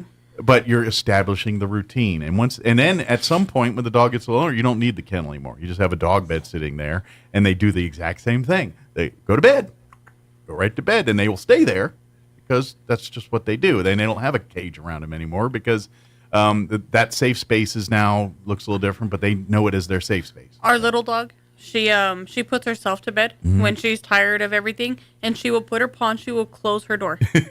She's like, nope, lights out. Yeah, we're done. We are done. I am done with you. I am done doing this. I am done. Yep. Yeah. If you don't adhere to the schedule, sometimes we've had the cats like, we're going to bed. I know you're staying up late, but we're done with you, and we're going to the back. Well, it's funny because she'll run, she'll play, and then she plays with Titus and Toby, and then they romp and roar all over the place. And then when she's done with them, she's like, I don't want you to put your nose anywhere near me. She goes up to her kennel, she closes her door, and if they walk by, she's like, that's right. Excuse you. Calgon time, take me away. Calgon signs up, you can't talk to me. Yeah. And it's just funny. And then whenever she's done, she's had her little I'm over this time, she opens the door and she gets out. Back to the thing, yeah. That's the beauty of having pets and things like that. But to get there, you've got to make them a part of your life. Yes. You've got to, and so when we say training, it's really about incorporating your lifestyle so they can know what it is and how they can fill into that and follow along. And dogs particularly, and even cats, they won't admit it, but they will. They will adapt and adjust to your routine. Yeah. My cat Bella, what she does at night, she sleeps right below my feet. But she has this thing. If I sleep in too long, she will get up and she'll just lay on me to wake me up and for me to leave because she wants to get where I was sleeping because it's nice and warm. Yeah, she'll kick him out of the bed so she tries to move me out so she can get my spot. No, that's pretty much, funny. Especially when Kim's back into work mode where she's going to get up for school every day.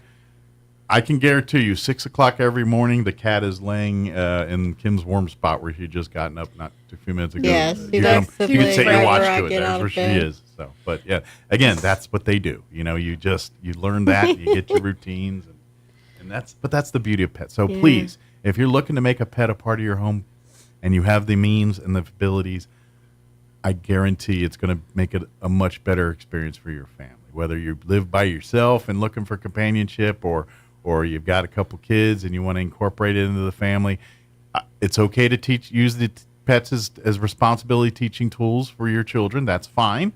However, they will fail, and you are the backup, and you need to know that. So whenever you're like your kids, you're in charge of feeding the cat or the dog every morning, you better pay attention that they do it, because when they don't do it, you're the one that's going to have to do that. And especially when it comes to feedings and stuff like that, time is of the essence. You want to establish routines, you got to do it at the same time. And the pets will learn it, and then they will tell you when the time is, because they know it too. They have their internal clocks going, but they do. But you got to create a pattern to establish that pattern, if that makes sense. So be mindful as parents that your kids don't always do those kind of things.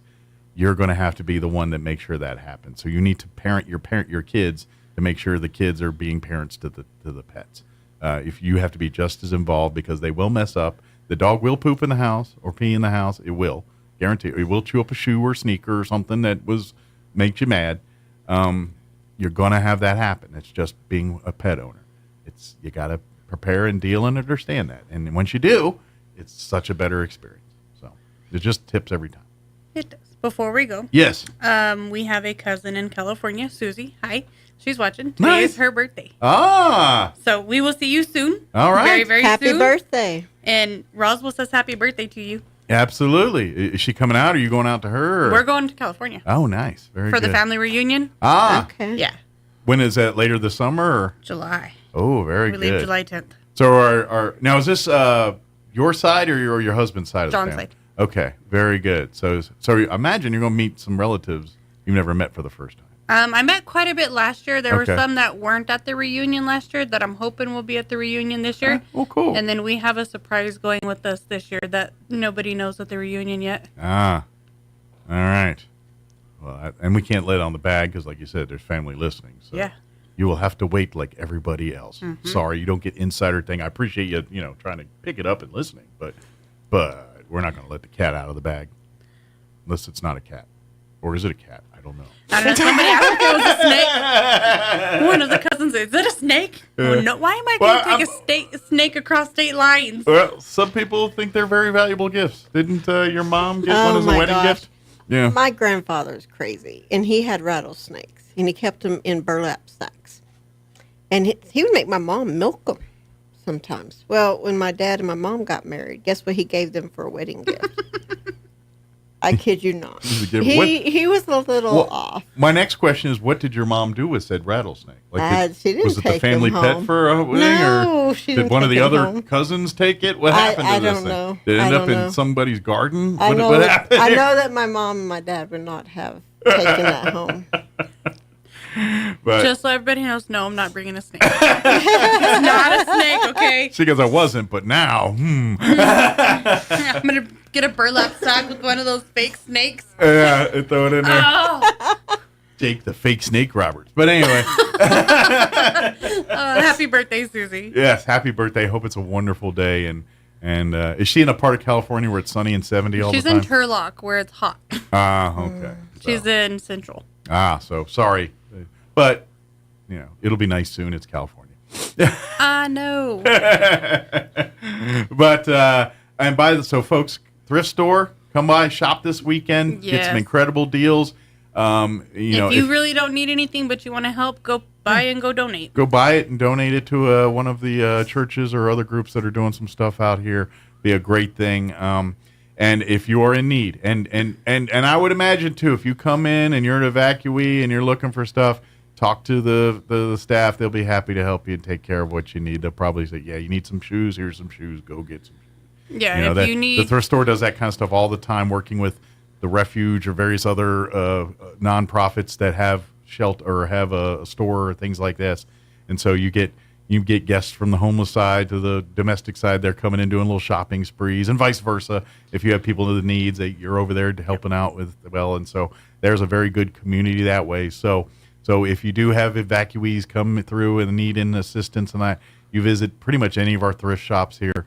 I think they've all opened up to any of the refugees needing help. They've all pretty much opened up to help them. Please come in and they'll help you as much as they humanly possibly can, or put you in touch with people that may have the resources you need. And like Jocelyn and I were talking a little bit ago, not every place is going to have the sizes that everybody needs. We are all different sizes. That's true. So, and that's one of the good things about being able to go through and pick the stuff is, you can go into the dressing room, try it on, and if it fits and it's comfortable, you could put it in your bag. Yep. And then that way, you're not obligated to get something that's not going to fit too big or be or comfortable. too small, or and it'll help you regardless. It might not be, what you had, but it's better than not having anything. Absolutely right. You may not be like, well, I'm not a polo fan or whatever it is, but hey, it's covering my body and it fits. That's but you're right. So please, and if you want to help that way, please reach out to these churches, various organizations, because I know I've heard a lot of people, where can I protect clothes? And those are the folks that, because it does take a little bit more manpower to get those distributed and sorted and make sure they're clean and serviceable and so forth and so on. So, good deal. RoswellHumane.org is the website. You can become a member if you want to see what pets, like I said, dogs. How long do you much think the quarantine will be going for? Next week on the 27th, as long as we have not had anybody restart with new symptoms. Okay. then I will reevaluate with the vets, and then they will say yay or nay. Okay, so maybe before the end of the month, we should be able to adopt and take in dogs again. But if you look on our website, once everything is clear, we have a big thing on the dog page that says no dogs available at this time. We will take that off. That'll be down, and that's like the checkered flag. Come on in and race them. But cats are still looking, so if you see cats on there you love, and you can come in with cats. And if you do see the dog on there, the pictures, and you fall in love, don't hesitate to call and ask and see how it's doing. And when the quarantine's lifted and that dog is free to become a full-time family member, you can come on in, and you can even get the paperwork and stuff started. So by the time the dog's ready, all you need to do is take it to the vet to get chipped or whatever it needs done, and back to your home to start a life with you. That's so you can do some of that now if you do find one online, RosleyHumane.org. They're like, oh, there's our next Scruffy or whatever it is. There it is. We need to get him a new name. It's always Scruffy. Well, there was Fluffy earlier. Yeah. And so I'm working it. Maybe I'll work into maybe I'll pick a letter. Someone give me a letter each week and B's, and I'll just have to use all B dog names. I don't know. Barney, Barry, Betty, whatever. You notice how they all have the E at the end? Fluffy. Yeah. Betty. Well, dogs Barney. need an E at the end. Why? Sissy. That was our dog. That was our dog. Titus. I know. Honey Bee. That's just kind of where the brain went. So. Toby. Our family dogs like Daisy, Millie, Sissy. Yeah, they've all had to eat. I'm not alone there. So. Yeah. Okay. Well, good deal. Well, thank you very much. Thank you, guys. And let us know what else we can do, if We will. anything. Thank you. Let us know. 9:58, quick break before they kick me off the radio. Don't go away.